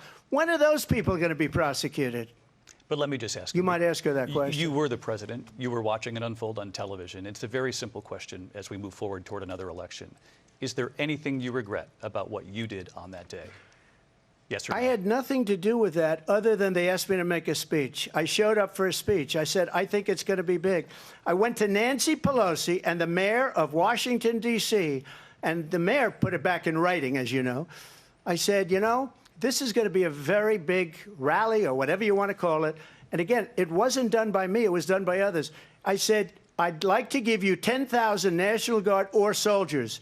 They rejected me. Nancy Pelosi rejected me. It was just 2 weeks ago. Her daughter has a tape of her saying she is fully responsible for what happened. They want to get rid of that tape. It would have never happened if Nancy Pelosi and the mayor of Washington did their jobs. I wasn't responsible for security. Nancy Pelosi was responsible. She didn't do her job. The question was about you as president, not about former Speaker Pelosi. But I do want Vice President Harris to respond here. I was at the Capitol on January 6th. I was the vice president-elect. I was also an acting senator. I was there. And on that day, the President of the United States incited a violent mob to attack our nation's capital, to desecrate our nation's capital. On that day, 140 law enforcement officers were injured, and some died. And understand, the former president has been indicted and impeached for exactly that reason. But this is not an isolated situation. Let's remember Charlottesville, where there was a mob of people carrying tiki torches, spewing anti-Semitic hate. And what did the president then at the time say? There were fine people on each side. Let's remember that when it came to the Proud Boys, a militia, the president said, the former president said, stand back and stand by. So for everyone watching who remembers what January 6th was, I say we don't have to go back. Let's not go back. We're not going back. It's time to turn the page. And if that was a bridge too far for you, well, there is a place in our campaign for you to stand for country, to stand for our democracy, to stand for rule of law, and to end the chaos, and to end the approach that is about attacking the foundations of our democracy because you don't like the outcome. And be clear on that point. Donald Trump, the candidate, has said in this election there will be a bloodbath if this and the outcome of this election is not to his liking. Let's turn the page on this. Let's not go back. Let's chart a course for the future and not go backwards to the past. Let me just follow up here. It was a different term, and it was a term that related to energy because they have destroyed our energy business. That was where bloodbath was. Also, on Charlottesville, that story has been, as you would say, debunked. Laura Ingraham, Sean Hannity, Jesse, all of these people, they covered it. If they go an extra sentence, they will see it was perfect. It was debunked in almost every newspaper, but they still bring it up, just like they bring 2025 up. They bring all of this stuff up. I ask you this. You talk about the Capitol. Why are we allowing these millions of people to come through on the southern border? How come she's not doing anything? And I'll tell you what I would do, and I would be very proud to do it. I would say we would both leave this debate right now. I'd like to see her go down to Washington, D.C. during this debate because we're wasting a lot of time. Go down to, because she's been so bad, it's so ridiculous. Go down to Washington, D.C. and let her sign a bill to close up the border because they have the right to do it. They don't need bills. They have the right to do it. The President of the United States, you'll get him out of bed. You'll wake him up at 4 o'clock in the afternoon. You'll say, come on down to the office. Let's sign a bill. If he signs a bill that the border is closed, all he has to do is say it to the Border Patrol, who are phenomenal. If they do that, the border is closed. Mr. Those President, people are killing many people, unlike J6. We talked immigration here tonight. I do want to focus on this next issue to both of you because it really brings us this into focus, truth in these times that we're living in. Mr. President, for 3.5 years after you lost the 2020 election, you repeatedly falsely claimed that you won, many times saying you won in a landslide. In the past couple of weeks leading up to this debate, you have said, quote, you lost by a whisker, that you, quote, didn't quite make it, that you came up a little bit short. I said that? Are you now acknowledging that you lost in 2020? No, I don't acknowledge that at all. But I you said did that say sarcastically. That. You know that. It was said, oh, we lost by a whisker. That was said sarcastically. Look, there's so much proof. All you have to do is look at it. And they should have sent it back to the legislatures for approval. I got almost 75 million votes, the most votes any sitting president has ever gotten. I was told if I got 63, which was what I got in 2016, you can't be beaten. The election, people should never be thinking about an election as fraudulent. We need two things. We need walls, and we have to have it. We have to have borders, and we have to have good elections. Our elections are bad. And a lot of these illegal immigrants coming in, they're trying to get them to vote. They can't even speak English. They don't even know what country they're in practically. And these people are trying to get them to vote. And that's why they're allowing them to come into our country. I did watch all of these pieces of video. I didn't detect the sarcasm, lost by a whisker. We didn't quite make it. And we should just point out here as clarification, and you know this, you and your allies, 60 cases in front of many judges, many of them Republican. No judge looked at it. And said they there was said no we didn't have widespread fraud. standing. That's the other thing. They said we didn't have standing, a technicality. Can you imagine a system where a person in an election doesn't have standing? The President of the United States doesn't have standing. That's how we lost. If you look at the facts, and I'd love to have you'll do a special on it. I'll show you Georgia, and I'll show you Wisconsin, and I'll show you Pennsylvania, and I'll show you. We have so many facts and statistics, but you know what? That doesn't matter because we have to solve the problem that we have right now. That's old news. And the problem that we have right now is we have a nation in decline, and they have put it into decline. We have a nation that is dying, David. Mr. President, thank you. Vice President Harris, you heard the president there tonight. He said he didn't say that he lost by a whisker. So he still believes he did not lose the election that was won by President Biden and yourself. But I do want to ask you about something that's come up in the last couple of days. This was a post from President Trump about this upcoming election just weeks away. He said, when I win, those people who cheated, and then he lists donors, voters, election officials, he says will be prosecuted to the fullest extent of the law, which will include long-term prison sentences. One of your campaign's top lawyers responded saying, we won't let Donald Trump intimidate us. We won't let him suppress the vote. Is that what you believe he's trying to do here? Donald Trump was fired by 81 million people. So let's be clear about that. And clearly he is having a very difficult time processing that. But we cannot afford to have a president of the United States who attempts, as he did in the past, to upend the will of the voters in a free and fair election. And I'm going to tell you that I have traveled the world as Vice President of the United States, and world leaders are laughing at Donald Trump. I have talked with military leaders, some of whom worked with you, and they say you're a disgrace. And when you then talk in this way in a presidential debate and deny what over and over again are court cases you have lost because you did, in fact, lose that election, it leads one to believe that perhaps we do not have in the candidate to my right the temperament or the ability to not be confused about fact. That's deeply troubling, and the American people deserve better. I'll give you 1 minute to respond, Mr. President. Let me just say about world leaders. Viktor Orban, one of the most respected men, they call him a strong man. He's a tough person, smart. Prime Minister of Hungary. They said, why is the whole world blowing up? 3 years ago it wasn't. Why is it blowing up? He said, because you need Trump back as president. They were afraid of him. China was afraid, and I don't like to use the word afraid, but I'm just quoting him. China was afraid of him. North Korea was afraid of him. Look at what's going on with North Korea, by the way. He said Russia was afraid of him. I ended the Nord Stream 2 pipeline, and Biden put it back on day one, but he ended the XL pipeline. The XL pipeline in our country, he ended that. But he let the Russians build a pipeline going all over Europe and heading into Germany, the biggest pipeline in the world. Look, Viktor Orban said it. He said the most respected, most feared person is Donald Trump. We had no problems when Trump was president.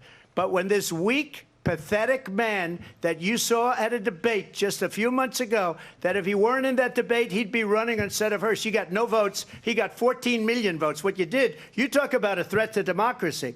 He got 14 million votes, and they threw him out of office. And you know what? I'll give you a little secret. He hates her. He can't stand her. But he got 14 million votes. They threw him out. She got 0 votes. And when she ran, she was the first one to leave because she failed. And now she's running. I don't understand it, but I'm okay with it because your time is I think up. we're going to do very well. We've got a lot more to get to. Turning now to the Israel-Hamas war and the hostages who are still being held, Americans among them. Vice President Harris, in December, you said, quote, Israel has a right to defend itself, but you added, quote, it matters how, saying international humanitarian law must be respected. Israel must do more to protect innocent civilians. You said that 9 months ago. Now an estimated 40,000 Palestinians are dead. Nearly 100 hostages remain. Just last week, Prime Minister Benjamin Netanyahu said there's not a deal in the making. President Biden has not been able to break through the stalemate. How would you do it? Well, let's understand how we got here. On October 7, Hamas, a terrorist organization, slaughtered 1,200 Israelis. Many of them young people who were simply attending a concert. Women were horribly raped. And so absolutely, I said then, I say now, Israel has a right to defend itself. We would. And how it does so matters. Because it is also true, far too many innocent Palestinians have been killed. Children, mothers. What we know is that this war must end. It must end immediately, and the way it will end is we need a ceasefire deal and we need the hostages out. And so we will continue to work around the clock on that. Work around the clock, also understanding that we must chart a course for a two-state solution. And in that solution, there must be security for the Israeli people and Israel, and in equal measure for the Palestinians. But the one thing I will assure you always, I will always give Israel the ability to defend itself, in particular as it relates to Iran and any threat that Iran and its proxies pose to Israel. But we must have a two-state solution where we can rebuild Gaza, where the Palestinians have security, self-determination, and the dignity they so rightly deserve. President Trump, how would you negotiate with Netanyahu and also Hamas in order to get the hostages out and prevent the killing of more innocent civilians in Gaza? If I were president, it would have never started. If I were president, Russia would have never, ever, I know Putin very well, he would have never, and there was no threat of it either, by the way, for 4 years, have gone into Ukraine and killed millions of people when you add it up, far worse than people understand what's going on over there. But when she mentions about Israel, all of a sudden, she hates Israel. She wouldn't even meet with Netanyahu when he went to Congress to make a very important speech. She refused to be there because she was at a sorority party of hers. She wanted to go to the sorority party. She hates Israel. If she's president, I believe that Israel will not exist within 2 years from now. And I've been pretty good at predictions, and I hope I'm wrong about that one. She hates Israel. At the same time, in her own way, she hates the Arab population because the whole place is going to get blown up. Arabs, Jewish people, Israel. Israel will be gone. It would have never happened. Iran was broke under Donald Trump. Now Iran has $300 billion because they took off all the sanctions that I had. Iran had no money for Hamas or Hezbollah or any of the 28 different spheres of terror. And they are spheres of terror, horrible terror. They had no money. It was a big story, and you know it. You covered it very well, actually. They had no money for terror. They were broke. Now they're a rich nation. And now what they're doing is they're spreading that money around. Look at what's happening with the Houthis and Yemen. Look at what's going on in the Middle East. This would have never happened. I will get that settled and fast, and I'll get the war with Ukraine and Russia ended. If I'm president-elect, I'll get it done before even becoming president. Vice President Harris, he says you hate Israel. That's absolutely not true. I have my entire career and life supported Israel. He knows that. He's trying to, again, divide and distract from the reality, which is it is very well known that Donald Trump is weak and wrong on national security and foreign policy. It is well known that he admires dictators. It's well known that he said of Putin that he can do whatever the hell he wants and go into Ukraine. It is well known that he said when Russia went into Ukraine, it was brilliant. It is well known he exchanged love letters with Kim Jong-un. And it is absolutely well known that these dictators and autocrats are rooting for you to be president again because they're so clear they can manipulate you with flattery and favors. And that is why so many military leaders who you have worked with have told me you are a disgrace. That is why we understand that we have to have a president who is not consistently weak and wrong on national security, including the importance of upholding and respecting in highest regard our military. Vice President Harris, thank you. They're the ones, and she's the one that caused it, that's weak on national security by allowing every nation last month for the year, 168 different countries sending people into our country. Their crime rates are way down. Putin endorsed her last week, said, I hope she wins. And I think he meant it, because what he's gotten away with is absolutely incredible. It wouldn't have happened with me. The leaders of other countries think that they're weak and incompetent, and they are. They're grossly incompetent. And I just ask one question. Why does Biden go in and kill the Keystone Pipeline and approve the single biggest deal that Russia's ever made, Nord Stream 2, the biggest pipeline anywhere in the world going to Germany and all over Europe? Because they're weak and they're ineffective. And Biden, by the way, President gets paid Trump, a lot of money. Thank you. We have a lot of issues to get to. We'll be right back with much more of this historic ABC News presidential debate from the National Constitution Center right here in Philadelphia. Back in a moment.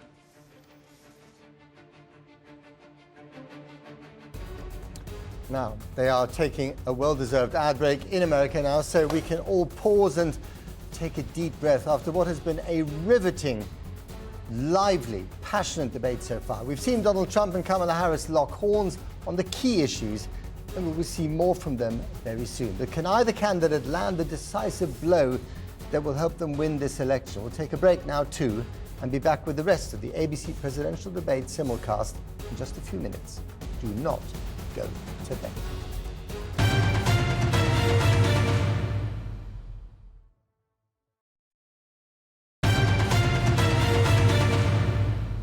Hello again. Thanks for staying up to see Donald Trump and Kamala Harris in their first head-to-head debate, just 55 days before America goes to the polls to decide who gets the keys to the White House. You're watching the ABC News presidential debate simulcast here on Channel 4, live and uninterrupted coverage of what's already been a pretty lively affair. The candidates are about to get going again. After they've finished, we will sum up the best bits. We're only allowed to use some, but we will sum up the best bits and get a sense of who came out on top. But for now, let's head back to Philadelphia. Here again, David Muir and Lindsay Davis. Welcome back to this historic ABC News presidential debate tonight. We're going to continue here, and I want to turn to the war in Ukraine. We're now 2.5 years into this conflict. Mr. President, it has been the position of the Biden administration that we must defend Ukraine from Russia, from Vladimir Putin, to defend their sovereignty, their democracy, that it's in America's best interest to do so, arguing that if Putin wins, he may be emboldened to move even further into other countries. You have said you would solve this war in 24 hours. You said so just before the break tonight. How exactly would you do that? And I want to ask you a very simple question tonight. Do you want Ukraine to win this war? I want the war to stop. I want to save lives that are being uselessly, people being killed by the millions. It's the millions. It's so much worse than the numbers that you're getting, which are fake numbers. Look, we're in for 250 billion or more, because they don't ask Europe, which is a much bigger beneficiary to getting this thing done than we are. They're in for $150 billion less because Biden and you don't have the courage to ask Europe like I did with NATO. They paid billions and billions, hundreds of billions of dollars when I said, either you pay up or we're not going to protect you anymore. So that's maybe one of the reasons they don't like me as much as they like weak people. But you take a look at what's happening. We're in for 250 to 275 billion. They're into 100 to 150. They should be forced to equalize. With that being said, I want to get the war settled. I know Zelensky very well, and I know Putin very well. I have a good relationship, and they respect your president, okay? They respect me. They don't respect Biden. How would you respect him? Why? For what reason? He hasn't even made a phone call in 2 years to Putin, hasn't spoken to anybody. They don't even try and get it. That is a war that's dying to be settled. I will get it settled before I even become president. If I win, when I'm president-elect, and what I'll do is I'll speak to one, I'll speak to the other, I'll get them together. That war would have never happened. And in fact, when I saw Putin after I left, unfortunately left because our country has gone to hell. But after I left, when I saw him building up soldiers, he did it after I left, I said, oh, he must be negotiating. It must be a good, strong point of negotiation. Well, it wasn't, because Biden had no idea how to talk to him. He had no idea how to stop it. And now you have millions of people dead, and it's only getting worse, and it could lead to World War III. Don't kid yourself, David. We're playing with World War III, and we have a president that we don't even know if he's... Where is our president? We don't even know if he's a president. And just to clarify here... They threw him out of a campaign like a dog. We don't even know. Is he our president? But we have a president, Mr. President, that doesn't know he's alive. Your time is up. Just to clarify in the question, do you believe it's in the U.S. best interest for Ukraine to win this war, yes or no? I think it's the U.S. best interest to get this war finished and just get it done. All right. Negotiate a deal, because we have to stop all of these human lives from being destroyed. I want to take this to Vice President Harris. I want to get your thoughts on support for Ukraine in this moment, but also, as Commander-in-Chief, if elected, how would you deal with Vladimir Putin, and would it be any different from what we're seeing from President Biden? Well, first of all, it's important to remind the former president you're not running against Joe Biden, you're running against me. I believe the reason that Donald Trump says that this war would be over within 24 hours is because he would just give it up. And that's not who we are as Americans. Let's understand what happened here. I actually met with Zelensky a few days before Russia invaded, tried through force to change territorial boundaries, to defy one of the most important international rules and norms, which is the importance of sovereignty and territorial integrity. And I met with President Zelensky. I shared with him American intelligence about how he could defend himself. Days later, I went to NATO's eastern flank, to Poland and Romania. And through the work that I and others did, we brought 50 countries together to support Ukraine in its righteous defense. And because of our support, because of the air defense, the ammunition, the artillery, the javelins, the Abrams tanks that we have provided, Ukraine stands as an independent and free country. If Donald Trump were president, Putin would be sitting in Kyiv right now. And understand what that would mean, because Putin's agenda is not just about Ukraine. Understand why the European allies and our NATO allies are so thankful that you are no longer president, and that we understand the importance of the greatest military alliance the world has ever known, which is NATO, and what we have done to preserve the ability of Zelensky and the Ukrainians to fight for their independence. Otherwise, Putin would be sitting in Kyiv with his eyes on the rest of Europe, starting with Poland. And why don't you tell the 800,000 Polish Americans right here in Pennsylvania how quickly you would give up for the sake of favor and what you think is a friendship with what is known to be a dictator who would eat you for lunch. Vice President Harris, thank you. We've heard from both of you on Ukraine tonight. Afghanistan came up in the last hour. I wanted her to respond to something you said earlier, and I'll give you a minute here. Putin would be sitting in Moscow, and he wouldn't have lost 300,000 men and women, but he would have been sitting in Moscow. Quiet, please. He would have been sitting in Moscow much happier than he is right now. But eventually, you know, he's got a thing that other people don't have. He's got nuclear weapons. They don't ever talk about that. He's got nuclear weapons. Nobody ever thinks about that. And eventually, maybe he'll use them, and maybe he hasn't been that threatening, but he does have that. Something we don't even like to talk about. Nobody likes to talk about it. But just so you understand, they sent her to negotiate peace before this war started. 3 days later, he went in and he started the war because everything they said was weak and stupid. They said the wrong things. That war should have never started. She was the emissary. They sent her in to negotiate with Zelensky and Putin, and she did. And the war started 3 days later. And that's the kind of talent we have with her. She's worse than Biden. In my opinion, I think he's the worst president in the history of our country. She goes down as the worst vice president in the history of our country. But let me tell you something. She is a horrible negotiator. They sent her in to negotiate. As soon as they left, Putin did the invasion. President Trump, thank you. You did bring up something. You said she went to negotiate with Vladimir Putin. Vice President Harris, have you ever met Vladimir Putin? Can you clarify tonight? Yet again, I said it at the beginning of this debate, you're going to hear a bunch of lies coming from this fellow. And that is another one. When I went to meet with President Zelensky, I've now met with him over 5 times. The reality is it has been about standing as America always should, as a leader upholding international rules and norms, as a leader who shows strength, understanding that the alliances we have around the world are dependent on our ability to look out for our friends and not favor our enemies because you adore strongmen instead of caring about democracy. And that is very much what is at stake here. The President of the United States is commander-in-chief. And the American people have a right to rely on a president who understands the significance of America's role and responsibility in terms of ensuring that there is stability and ensuring we stand up for our principles and not sell them for the benefit of personal flattery.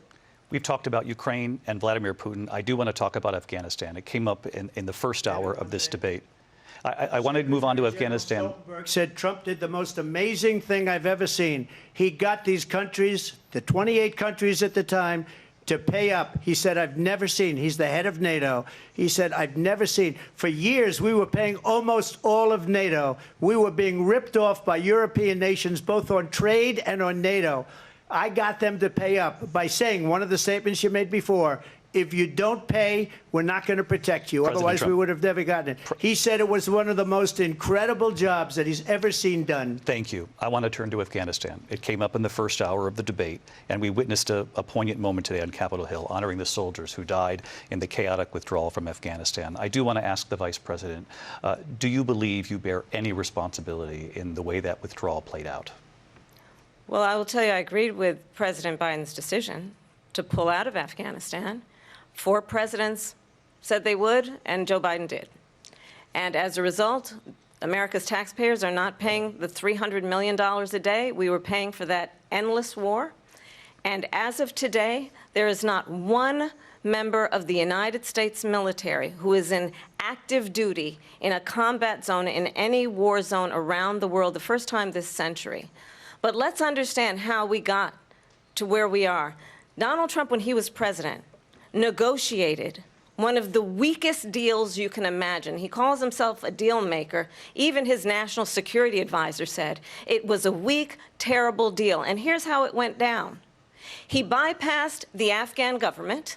He negotiated directly with a terrorist organization called the Taliban.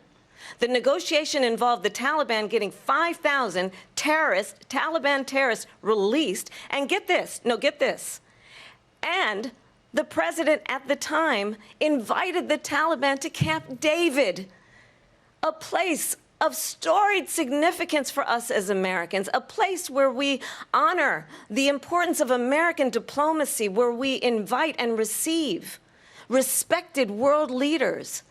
And this former president, as president, invited them to Camp David because he does not again appreciate the role and responsibility of the President of the United States to be commander-in-chief with a level of respect. And this gets back to the point of how he has consistently disparaged and demeaned members of our military, fallen soldiers, and the work that we must do to uphold the strength and the respect of the United States of America around the world. Vice President Harris, thank you. President Trump, your response to her saying that you began the negotiations with the Taliban. So if you take a look at that period of time, the Taliban was killing our soldiers, a lot of them, with snipers.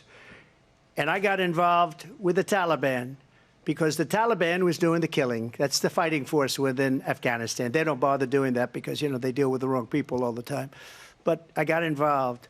And Abdul is the head of the Taliban. He is still the head of the Taliban. And I told Abdul, don't do it anymore. You do it anymore, you're going to have problems. And he said, why do you send me a picture of my house? I said, you're going to have to figure that out, Abdul. And for 18 months, we had nobody killed. We did have an agreement negotiated by Mike Pompeo. It was a very good agreement. The reason it was good, it was we were getting out. We would have been out faster than them, but we wouldn't have lost the soldiers. We wouldn't have left many Americans behind, and we wouldn't have left $85 billion worth of brand new, beautiful military equipment behind. And just to finish, they blew it. The agreement said you have to do this, this, this, this, this, and they didn't do it. They didn't do it. The agreement was terminated by us because they didn't do what they were supposed to do. I want to move on. And these people did the worst withdrawal and, in my opinion, the most embarrassing moment in the history of our country. And by the way, that's why Russia attacked Ukraine, because they saw how incompetent she and her boss are. President Trump, thank you. I want to move on now to race and politics in this country. Mr. President, you recently said of Vice President Harris, quote, I didn't know she was black until a number of years ago when she happened to turn black, and now she wants to be known as black. I want to ask a bigger picture question here tonight. Why do you believe it's appropriate to weigh in on the racial identity of your opponent? I don't, and I don't care. I don't care what she is. I don't care. You make a big deal out of something. I couldn't care less. Whatever she wants to be is okay with me. But those were your words, so I'm asking. I don't know. I mean, all I can say is I read where she was not black, that she put out, and I'll say that. And then I read that she was black, and that's okay. Either one was okay with me. That's up to her. That's up to her. Vice President Harris, your thoughts on this? I think it's, I mean, honestly, I think it's a tragedy that we have someone who wants to be president who has consistently, over the course of his career, attempted to use race to divide the American people. You know, I do believe that the vast majority of us know that we have so much more in common than what separates us, and we don't want this kind of approach that is just constantly trying to divide us, and especially by race. And let's remember how Donald Trump started. He was a land. He owned land. He owned buildings. And he was investigated because he refused to rent property to black families. Let's remember, this is the same individual who took out a full-page ad in the New York Times calling for the execution of 5 young black and Latino boys who were innocent, the Central Park 5. Took out a full-page ad calling for their execution. This is the same individual who spread birther lies about the first black president of the United States. And I think the American people want better than that, want better than this, want someone who understands, as I do, I travel our country. We see in each other a friend. We see in each other a neighbor. We don't want a leader who is constantly trying to have Americans point their fingers at each other. I meet with people all the time who tell me, can we please just have discourse about how we're going to invest in the aspirations and the ambitions and the dreams of the American people? Knowing that regardless of people's color or the language their grandmother speaks, we all have the same dreams and aspirations and want a president who invests in those, not in hate and division. Vice President Harris, thank you. Lindsay? President Trump, this is now your 3rd time. This is the most divisive presidency in the history of our country. There's never been anything like it. They're destroying our country, and they come up with things like what she just said. Going back many, many years, when a lot of people, including Mayor Bloomberg, agreed with me on the Central Park 5, they admitted, they said, they pled guilty. And I said, well, if they pled guilty, they badly hurt a person, killed a person ultimately. And if they pled guilty, then they pled, we're not guilty. But this is a person that has to stretch back years, 40, 50 years ago, because there's nothing now. I built one of the greatest economies in the history of the world, and I'm going to build it again. It's going to be bigger, better, and stronger. But they're destroying our economy. They have no idea what a good economy is. Their oil policies, every single policy. And remember this, she is Biden. You know, she's trying to get away from Biden. I don't know the gentleman, she says. She is Biden. The worst inflation we've ever had, a horrible economy because inflation has made it so bad, and she can't get away with that. Thank you. Your time is up, Lindsay. I want to respond to that, though. I want to just respond briefly. Clearly, I am not Joe Biden, and I am certainly not Donald Trump. And what I do offer is a new generation of leadership for our country, one who believes in what is possible, one who brings a sense of optimism about what we can do instead of always disparaging the American people. I believe in what we can do to strengthen our small businesses, which is why I have a plan. Let's talk about our plans and let's compare the plans. I have a plan to give startup businesses $50,000 tax deduction, to pursue their ambitions, their innovation, their ideas, their hard work. I have a plan, $6,000 for young families for the first year of your child's life, to help you in that most critical stage of your child's development. I have a plan that is about allowing people to be able to pursue what has been fleeting in terms of the American dream by offering a help with down payment of $25,000 down payment assistance for first-time home buyers. That's the kind of conversation, I believe, David, that people really want tonight, as opposed to a conversation that is constantly about belittling and name-calling. Let's turn the page Vice President and move Harris, forward. thank you. Let's turn to policy. President Let's Trump, turn back we to have policy. to move on. President Trump. Let's turn to policy, please. She has a plan to defund the police. She has a plan to confiscate everybody's gun. President Trump, she we has do a have to plan move to on to not other allow issues. fracking in Pennsylvania or anywhere else. Okay. Thank you, That's Mr. what her President. plan is until just recently. I just need Lindsay, to go ahead. respond President because Trump, the President former Trump, president has said no, I'm something sorry. twice that I need to respond No, to. I'm sorry. We're I just going need to to move on, respond Vice one President time Harris. to what he President has said Trump, this multiple is times. now your Yes. 3rd time running for president. You have long vowed to repeal and replace the Affordable Care Act, also known as Obamacare. You have failed to accomplish that. You now say you're going to keep Obamacare, quote, unless we can do something much better. Correct. Last month, you said, quote, we're working on it. So tonight, 9 years after you first started running, do you have a plan, and can you tell us what it is? Obamacare was lousy health care, always was. It's not very good today. And what I said, that if we come up with something, and we are working on things, we're going to do it and we're going to replace it. But remember this, I inherited Obamacare because Democrats wouldn't change it. They wouldn't vote for it. They were unanimous. They wouldn't vote to change it. If they would have done that, we would have had a much better plan than Obamacare. But the Democrats came up. They wouldn't vote for it. I had a choice to make when I was president. Do I save it and make it as good as it can be, never going to be great, or do I let it rot? And I felt I had an obligation, even though politically it would have been good to just let it rot and let it go away. I decided, and I told my people, the top people, and they're very good people. I have a lot of good people in that administration. We read about the bad ones. We had some real bad ones, too, and so do they. They have really bad ones. The difference is they don't get rid of them. But let me just explain. I had a choice to make. Do I save it and make it as good as it can be, or do I let it rot? And I saved it. I did the right thing. But it's still never going to be great, and it's too expensive for people. And what we will do is we're looking at different plans. If we can come up with a plan that's going to cost our people, our population, less money and be better health care than Obamacare, then I would absolutely do it. But until then, I'd run it as good as it can be run. So just a yes or no, you still do not have a plan? I have concepts of a plan. I'm not president right now. But if we come up with something, I would only change it if we come up with something that's better and less expensive. And there are concepts and options we have to do that. And you'll be hearing about it in the not-too-distant future. Vice President Harris, in 2017, you supported Bernie Sanders' proposal to do away with private insurance and create a government-run health care system. 2 years later, you proposed a plan that included a private insurance option. What is your plan today?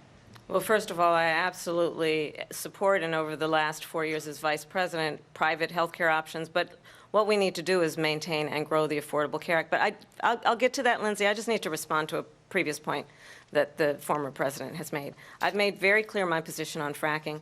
And then this business about taking everyone's guns away. Tim Walz and I are both gun owners. We're not taking anybody's guns away. So stop with the continuous lying about this stuff.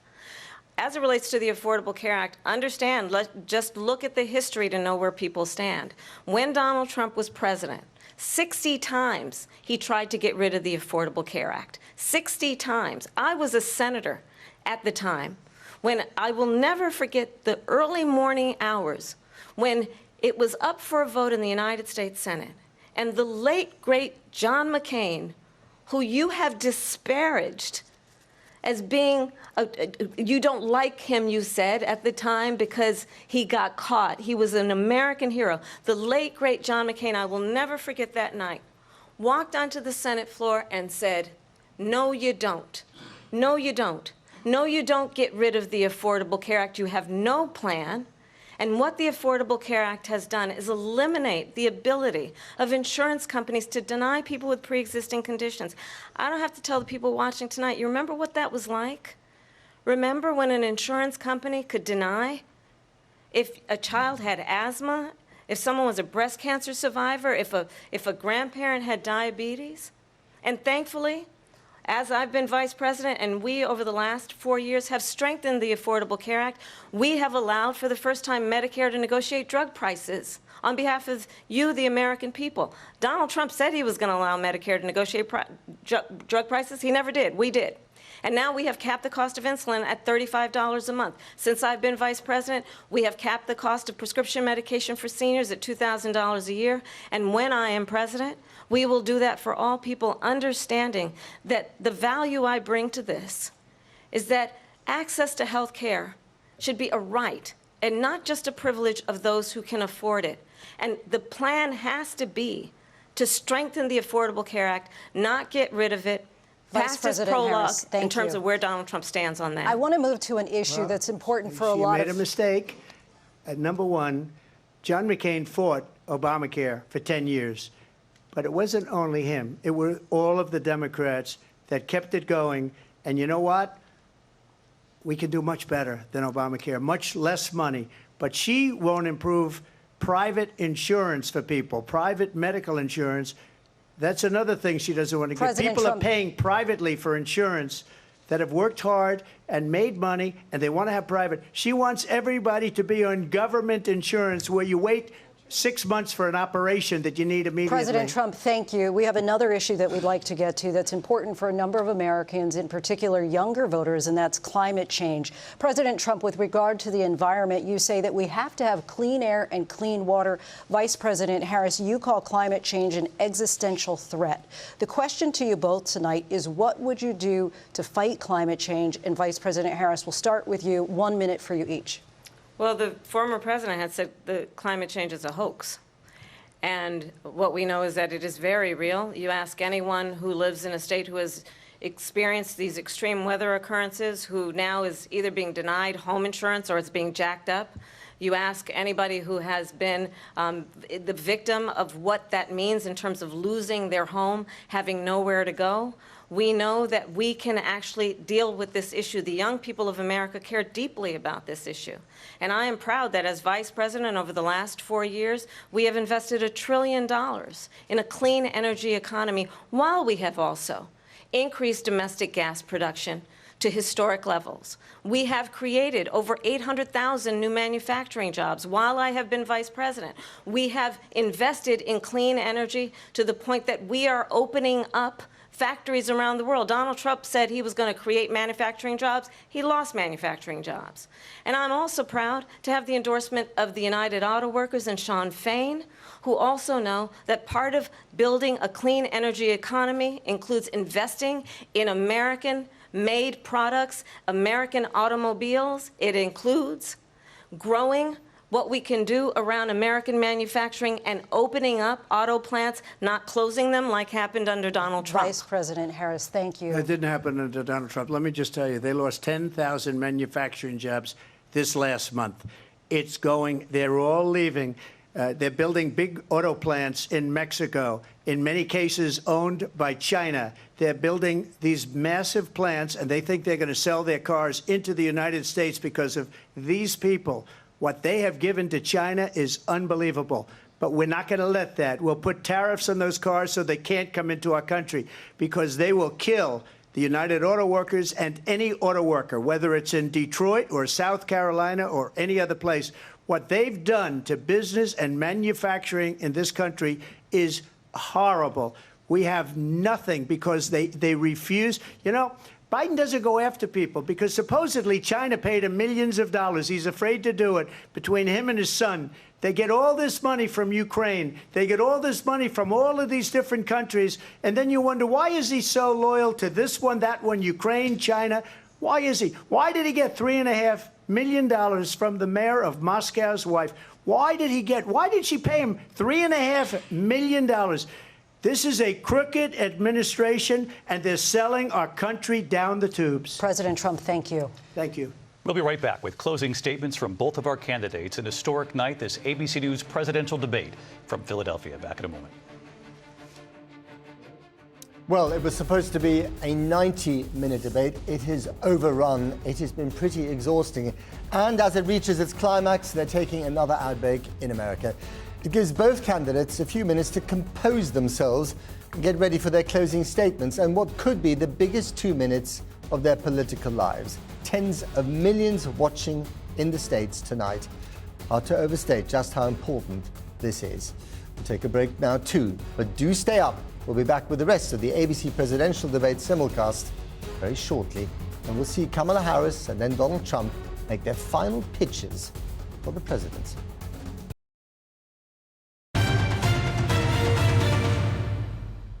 Welcome back to the ABC News presidential debate simulcast live on Channel 4 this morning. Yes, this morning. We're coming to the end of what could be perhaps the only head-to-head between Kamala Harris and Donald Trump in this election campaign. To give you an idea of how important these debates are, Hillary Clinton versus Donald Trump had a record 84 million viewers in 2016. Time for the candidates to make their closing statements. Let's go back to Philadelphia. Here again, David Muir and Lindsay Davis. Welcome back tonight. The time has come for closing statements, and Vice President Harris, we begin with you. So I think you've heard tonight two very different visions for our country. One that is focused on the future, and the other that is focused on the past, and an attempt to take us backward. But we're not going back. And I do believe that the American people know we all have so much more in common than what separates us, and we can chart a new way forward. And a vision of that includes having a plan, understanding the aspirations, the dreams, the hopes, the ambition of the American people, which is why I intend to create an opportunity economy, investing in small businesses, in new families, in what we can do around protecting seniors, what we can do that is about giving hardworking folks a break and bringing down the cost of living. I believe in what we can do together that is about sustaining America's standing in the world and ensuring that we have the respect that we so rightly deserve, including respecting our military and ensuring we have the most lethal fighting force in the world. I will be a president that will protect our fundamental rights and freedoms, including the right of a woman to make decisions about her own body and not have her government tell her what to do. I'll tell you, I started my career as a prosecutor. I was a DA, I was an attorney general, a United States senator, and now vice president. I've only had one client, the people. And I'll tell you, as a prosecutor, I never asked a victim or a witness, are you a Republican or a Democrat? The only thing I ever asked them, are you okay? And that's the kind of president we need right now. Someone who cares about you and is not putting themselves first. I intend to be a president for all Americans and focus on what we can do over the next 10 and 20 years to build back up our country by investing right now in you, the American people. Vice President Harris, thank you. President Trump? So she just started by saying she's going to do this, she's going to do that, she's going to do all these wonderful things. Why hasn't she done it? She's been there for 3.5 years. They've had 3.5 years to fix the border. They've had 3.5 years to create jobs and all the things we talked about. Why hasn't she done it? She should leave right now, go down to that beautiful White House, go to the Capitol, get everyone together and do the things you want to do, but you haven't done it and you won't do it because you believe in things that the American people don't believe in. You believe in things like we're not going to frack. We're not going to take fossil fuel. We're not going to do things that are going to make this country strong, whether you like it or not. Germany tried that, and within 1 year, they were back to building normal energy plants. We're not ready for it. We can't sacrifice our country for the sake of bad vision. But I just ask one simple question. Why didn't she do it? We're a failing nation. We're a nation that's in serious decline. We're being laughed at all over the world. All over the world, they're laughed. I know the leaders very well. They're coming to see me. They call me. We're laughed at all over the world. They don't understand what happened to us as a nation. We're not a leader. We don't have any idea what's going on. We have wars going on in the Middle East. We have wars going on with Russia and Ukraine. We're going to end up in a third world war, and it'll be a war like no other because of nuclear weapons, the power of weaponry. I rebuilt our entire military. She gave a lot of it away to the Taliban. She gave it to Afghanistan. What these people have done to our country, and maybe toughest of all, is allowing millions of people to come into our country. Many of them are criminals, and they're destroying our country. The worst president, the worst vice president in the history of our country. President Trump, thank you. And that is our ABC News presidential debate from here in Philadelphia at the National Constitution Center. I'm Lindsay Davis. And I'm David Muir. Thank you for watching here in the U.S. and all over the world, and from all of us here at ABC News. Good night.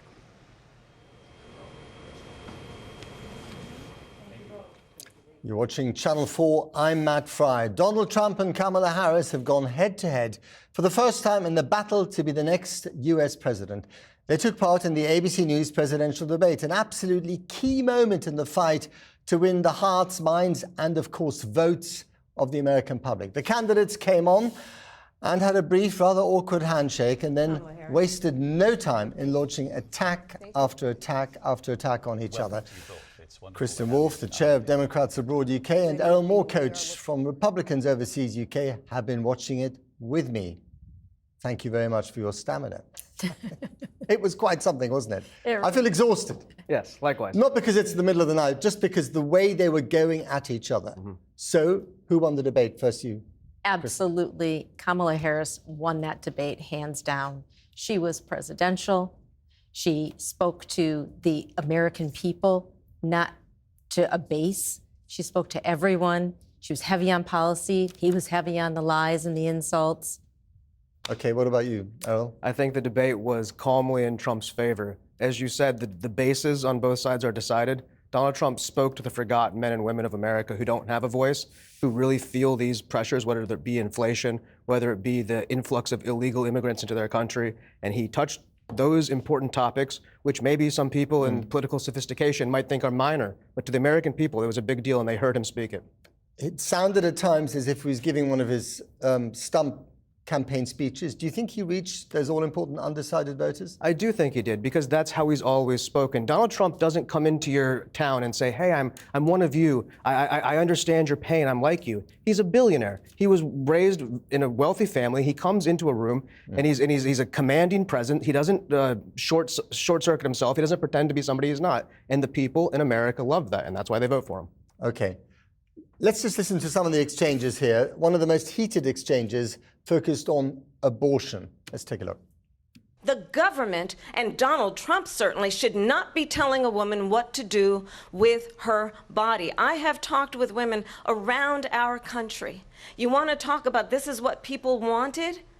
Pregnant women who want to carry a pregnancy to term, suffering from a miscarriage, being denied care in an emergency room because the healthcare providers are afraid they might go to jail, and she's bleeding out in a car in the parking lot? But for 52 years, this issue has torn our country apart, and they've wanted it back in the states. And I did something that nobody thought was possible. The states are now voting. What she says is an absolute lie. Kristen, this was always going to be one of her stronger points, abortion rights, Roe v. Wade being overturned by the Supreme Court. Did she do what she had to do on this particular issue? I think she absolutely did. I mean, she put it into real human terms about what is happening as a consequence to Donald Trump's legacy of putting these justices onto the Supreme Court, knowing full well what they were going to do. And by the way, in response to his comment that, everyone wanted this thing sent back to the states, utter nonsense. There was not one protest, there was not one sign out there saying send it back to the states. Americans wouldn't even know. He did say he did not want a federal abortion ban. He has said that on the campaign trail. And he says a lot of things on the campaign trail. But he repeated that point tonight. And you know what? He can say whatever he wants. The bottom line is this. Is right now we have a situation in the U.S. where it is a lottery, depending on where you live in the states, as to whether or not you can have access to the health care you might need. And, it's not just women, it is young girls. She pointed that out really effectively. And this is something that is going to motivate women and lots of men to get out there and support women in this fight. The gender divide in this election is more marked than it has been perhaps in any previous elections. He has got men more or less on his side. She's got women on her side. But he needs to win over some of those women to get elected. Do you think he did that tonight? I do, and I would push back a little bit, because he has married women statistically on his side. It's unmarried women who are overwhelmingly for Kamala Harris. And I'll take us back Is there actually any statistical evidence to suggest that? Absolutely there is, and you can fact check it. Okay. Now let me go back to what you said about Roe v. Wade. Roe v. Wade was something that Ruth Bader Ginsburg also realized was not a complete plan. You cannot make law in the Supreme Court. That is not how things are done. Now, it was a good way to bring the country from a very far Christian right situation in the 70s or 80s till now. But to put it back to the states and have a democratic process, that's what the American people want. Donald Trump is not anti-abortion whatsoever. He's probably the most progressive Republican candidate you've ever seen in your life. Okay, well... Can I just comment on that very quickly? That's an insult to Ruth Bader Ginsburg. That is not her position. And I will say this, is that the Constitution is designed to protect the minority, and what he did is the minority in states right now that want an abortion can't get it. Actually, interestingly enough, one of the issues that Americans care much more about than abortion is the economy. And in fact, this is the issue that they kicked off on, and they clashed on fairly quickly. So let's just hear what they both had to say. Donald Trump left us the worst unemployment since the Great Depression. Donald Trump left us the worst public health epidemic in a century. Donald Trump left us the worst attack on our democracy since the Civil War. If she ever got elected, she'd change it, and it will be the end of our country. She's a Marxist. Everybody knows she's a Marxist. Her father's a Marxist professor in economics, and he taught her well. Is she a Marxist? We believe so. Based on her policies, the way she's acted, and what she did before she was a presidential candidate. Look what she said when she never thought she could have a chance of winning. Very much. Her first answer was about her economic plan, dealing with small businesses and so on. She seemed a little bit nervous in that first answer until she found her stride. But also, she was flooding the zone with detail. I wonder if any of that actually got, stuck with the American people. I think it has, because the Republicans have been accusing her of not having any policies. And actually, I think that was a strength of the debate, is in that segment in particular, she talked about how she's going to build the economy in a way that people can actually relate to. I mean, this is not about the billionaires out there running the multinational corporations or running a real estate empire. This is about the man and the woman on the street who want to get ahead and create generational wealth. And she actually described that in great detail, because this is what it's all about, right? Did she convince those Americans who, until, according to the opinion polls until this morning, still thought that Donald Trump was in a better position to handle the economy than she was? No, of course not. She's never run a business. Donald Trump has. She, as far as her and Joe Biden's policies, have put the working men and women of America in a much worse place. I'm a small business owner. Many small businesses have closed under the Harris administration. The idea that she is somehow a pro-business candidate is complete lunacy. It's pandering and it's a lie. Donald Trump, when he was president, had the pro-business environment. You had basically non-existent inflation. You had a very, very great credit system because rates were low, and we had growth. Now we have inflation, stagnation, stagflation. You hate to see it. Okay. I don't want to relitigate the debate. I don't want you to kind of channel, Donald Trump and Kamala Harris. I also want to talk about, where the zingers were. What are the lines that this debate will be remembered for? And I just wonder whether one of them came up in the immigration issue. Let's listen to this. Immigration. Let's look at immigration. What they have done to our country by allowing these millions and millions of people to come into our country, and look at what's happening to the towns all over the United States. And a lot of towns don't want to talk. It's not going to be Aurora or Springfield. A lot of towns don't want to talk about it because they're so embarrassed by it. In Springfield, they're eating the dogs, the people that came in. They're eating the cats. They're eating the pets of the people that live there. And this is what's happening in our country, and it's a shame. You talk about extreme. And when we listen to this kind of rhetoric, when the issues that affect the American people are not being addressed, I think the choice is clear in this election. Okay, Errol, to you, that line about, they're eating the dogs, they're eating the pets, they're eating the cats, that's one of those lines that this debate will be remembered for. And frankly, it sounded absurd. Well, I would say this. The question of if they are or if they are not eating pets is up for the debate of the videos and fact-checking. What is true is that a Haitian migrant killed a child in America. So if the idea that some pets being killed is a problem, let's stop and look at the innocent lives being lost by illegal immigrants who have come to our country and murdered American citizens. But, immigration was supposed to be one of his strong points and one of her weak points, and he flunked it on that one, didn't he? I disagree. I'm an immigrant to America, and when he speaks about immigration... Yeah, but I'm talking about the debate. I'm talking about the debate and what we remember from that debate. Just as in the same vein, I wonder if her response to him, laughing at him, and there was a lot of... She was much more animated in the two-shot than he was. I wonder if that did her any favors. I think it actually just reinforced just how utterly absurd a lot of the stuff is that comes out of his mouth. And you know what? And this is, and again, we go back to, she needed to appeal to those independents and those traditional Republicans. And even just by laughing, she just signaled to them, you know what? Do you really want 4 more years of this guy? No, you don't. And again, I mean, you look at his expression, he was glowering a lot of the time. He was clearly upset, but he kept it still. She was much more animated. Again, put yourself in the shoes of a swing voter, I don't know, in rural Pennsylvania, in the state where the debate took place. What did they make of the body language? I would say that Trump's body language was a little bit more authoritarian because he uses the podium as a sort of a platform. But with Kamala, you see cackling Kamala, as Donald Trump says. And what does that represent to the American people? They remember that she was the one who put people into jail for marijuana offenses with that same laugh. Cackling or laughing? Well, cackling, like a jackal. I think that it is outrageous to even suggest that someone's laugh should even form part of this conversation. And you know what? You're absolutely right. His stance was authoritarian.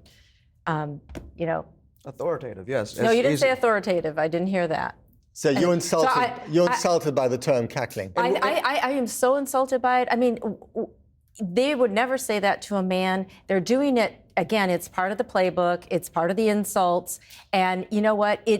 It really just signals to women that, you know what, this is how we're going to describe you when you're being your authentic self. And I actually take great exception to that. Were you equally offended when they criticized Donald Trump's skin color and hair color?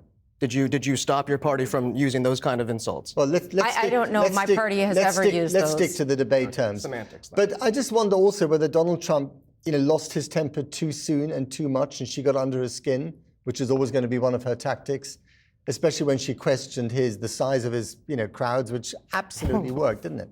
Well, Donald Trump is always sensitive towards that because he has great crowds and he always plays to that. And Kamala Harris, she draws crowds by bringing in big-time movie stars and singers and whatnot to draw them there. And you know who leaves the rallies early? Kamala Harris supporters, not Donald Trump supporters. I've been to plenty of Trump rallies. Trump supporters don't leave early. We need to fact check that, and it's the middle of the night, so we can't do that. But anyway, moving on. The subject of Trump's recent conviction and his forthcoming sentencing was the moment the debate got really personal. Listen to this.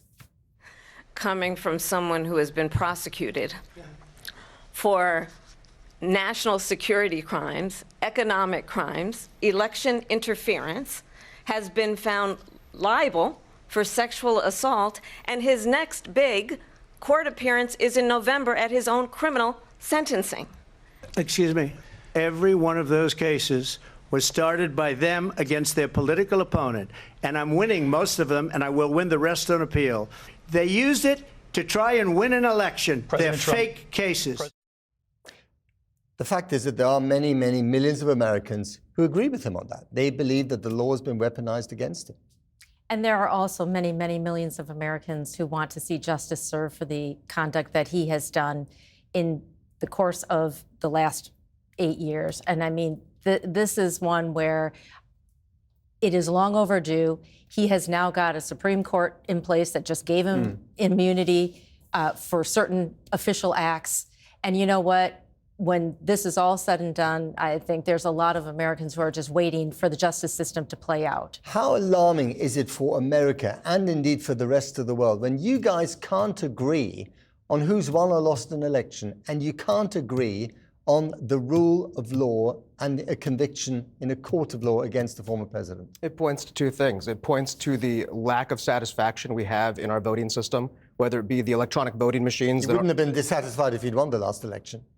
Well, we wouldn't have been dissatisfied if he had won the last election. I won't debate that. But in the situation that we're talking about, in most countries, this type of voting situation, especially considering the pandemic, the mail-in votes, he's challenging that. Meanwhile, when he was elected, they challenged the legitimacy of his presidency with the collusion and all of that stuff. But when you have bad losers, you get a bad democracy. Isn't that true? I don't really believe that challenging an election, because he conceded, he's not the president. He conceded, he challenged to the very last day, really. And then, well, he did. Because if he didn't, he would have been locked up, and he's not. And it's lawfare against our president. All right. Now, as I said earlier, there were some memorable one-liners in this. Let's have a look at this zinger from Kamala Harris. Donald Trump was fired by 81 million people. So let's be clear about that. And clearly he is having a very difficult time processing that. And Trump's closing line left the American people in no doubt on his thinking.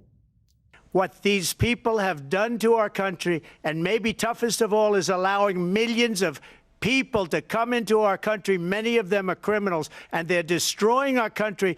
The worst president, the worst vice president in the history of our country. Okay, so you can choose one line that this debate will be remembered for, Kristen. I think it's the one that you just played. I mean, you know, he's having a hard time processing the fact that he lost that election. And she was using the line from his own, you know, from the Apprentice show that got him started in public life. Yeah, I mean, in fact, I don't even think that's just the line of this election. I think that it's going to go down as one of those great lines that you showed in the greatest hits video, you know, in future elections. Because let's face it, how we got to this point is because he refuses to accept the fact that he has lost that election. And it's a lie that he continued to propagate tonight. It's one that he propagates at all of his rallies. And it is actually the fundamental point as to why he should never sit in that Oval Office again. Errol, memorable line from this debate. Beyond the obvious him taking the excuse me line, I'm actually going to go back to something that not a lot of people caught. Vice President Harris mentioned that COVID, according to the data, actually came from a lab in China. Now that's very interesting because— But what was the line? What's the line that people can, you know, take home with them? What's the line that's going to be on the side of a mug, on the side of the merch? On the side of a mug, it's going to be that you people have got us into this situation, and I'm going to get us out of it. That's not the line, though. That's you summing it up. What's the line? Well, then the best line he had was the "excuse me, I'm talking," because that was her thing that she was going to build up the whole time. Is that really a good line? Well, he didn't come in here with one-liners. He came in here with long-form explanation. I don't actually think Donald Trump had a complete zinger. I don't think he did. Did she get under his skin? As much as almost anybody who talks to Donald Trump does, yes. Donald Trump wears his heart on his sleeve, and he definitely responds when he's provoked. Did he get under her skin? I think she just had to figure out how she was going to respond to all of the lies and all of the insults that he was hurling. But throughout the whole course, I think she remained remarkably presidential. Will there be another debate? Yes or no? I think she will want one. I don't think he'll take one. Will there be another debate? She won't do another one. She won't do. He would do infinity. Think of one positive thing you, Errol, can say about Kamala Harris. Kamala Harris? You know, give me a second. I think that in her soul, as a person, she does have good intent in some situations. All right, one positive thing about Donald Trump. He probably has very nice golf courses. He does, they're fantastic. Okay. Kristen Wolf, Errol Moore, Coach, thank you very much to both of you indeed. And so, the first long-anticipated head-to-head debate between Donald Trump and Kamala Harris is over. More than 90 minutes long. It was certainly fiery. It was passionate. But did either of the candidates land a knockout blow? So will there be another debate? Trump wanted at least one more. Does he still? Harris wasn't so certain. Is she still so certain that she doesn't want one? But maybe that's all changed. And of course, the ultimate question, which will be answered 55 days from now, who will be the 47th president of the United States? Will this debate have made the difference? Debates do make differences. We know that from the debate between Donald Trump and Joe Biden at the end of June. We know that from debates in the past. So, to you, thanks for staying up with us. Thanks for staying away from those pillows in that bed. Thank you for watching and listening. From me and from my guests, have a fabulous morning. Goodbye.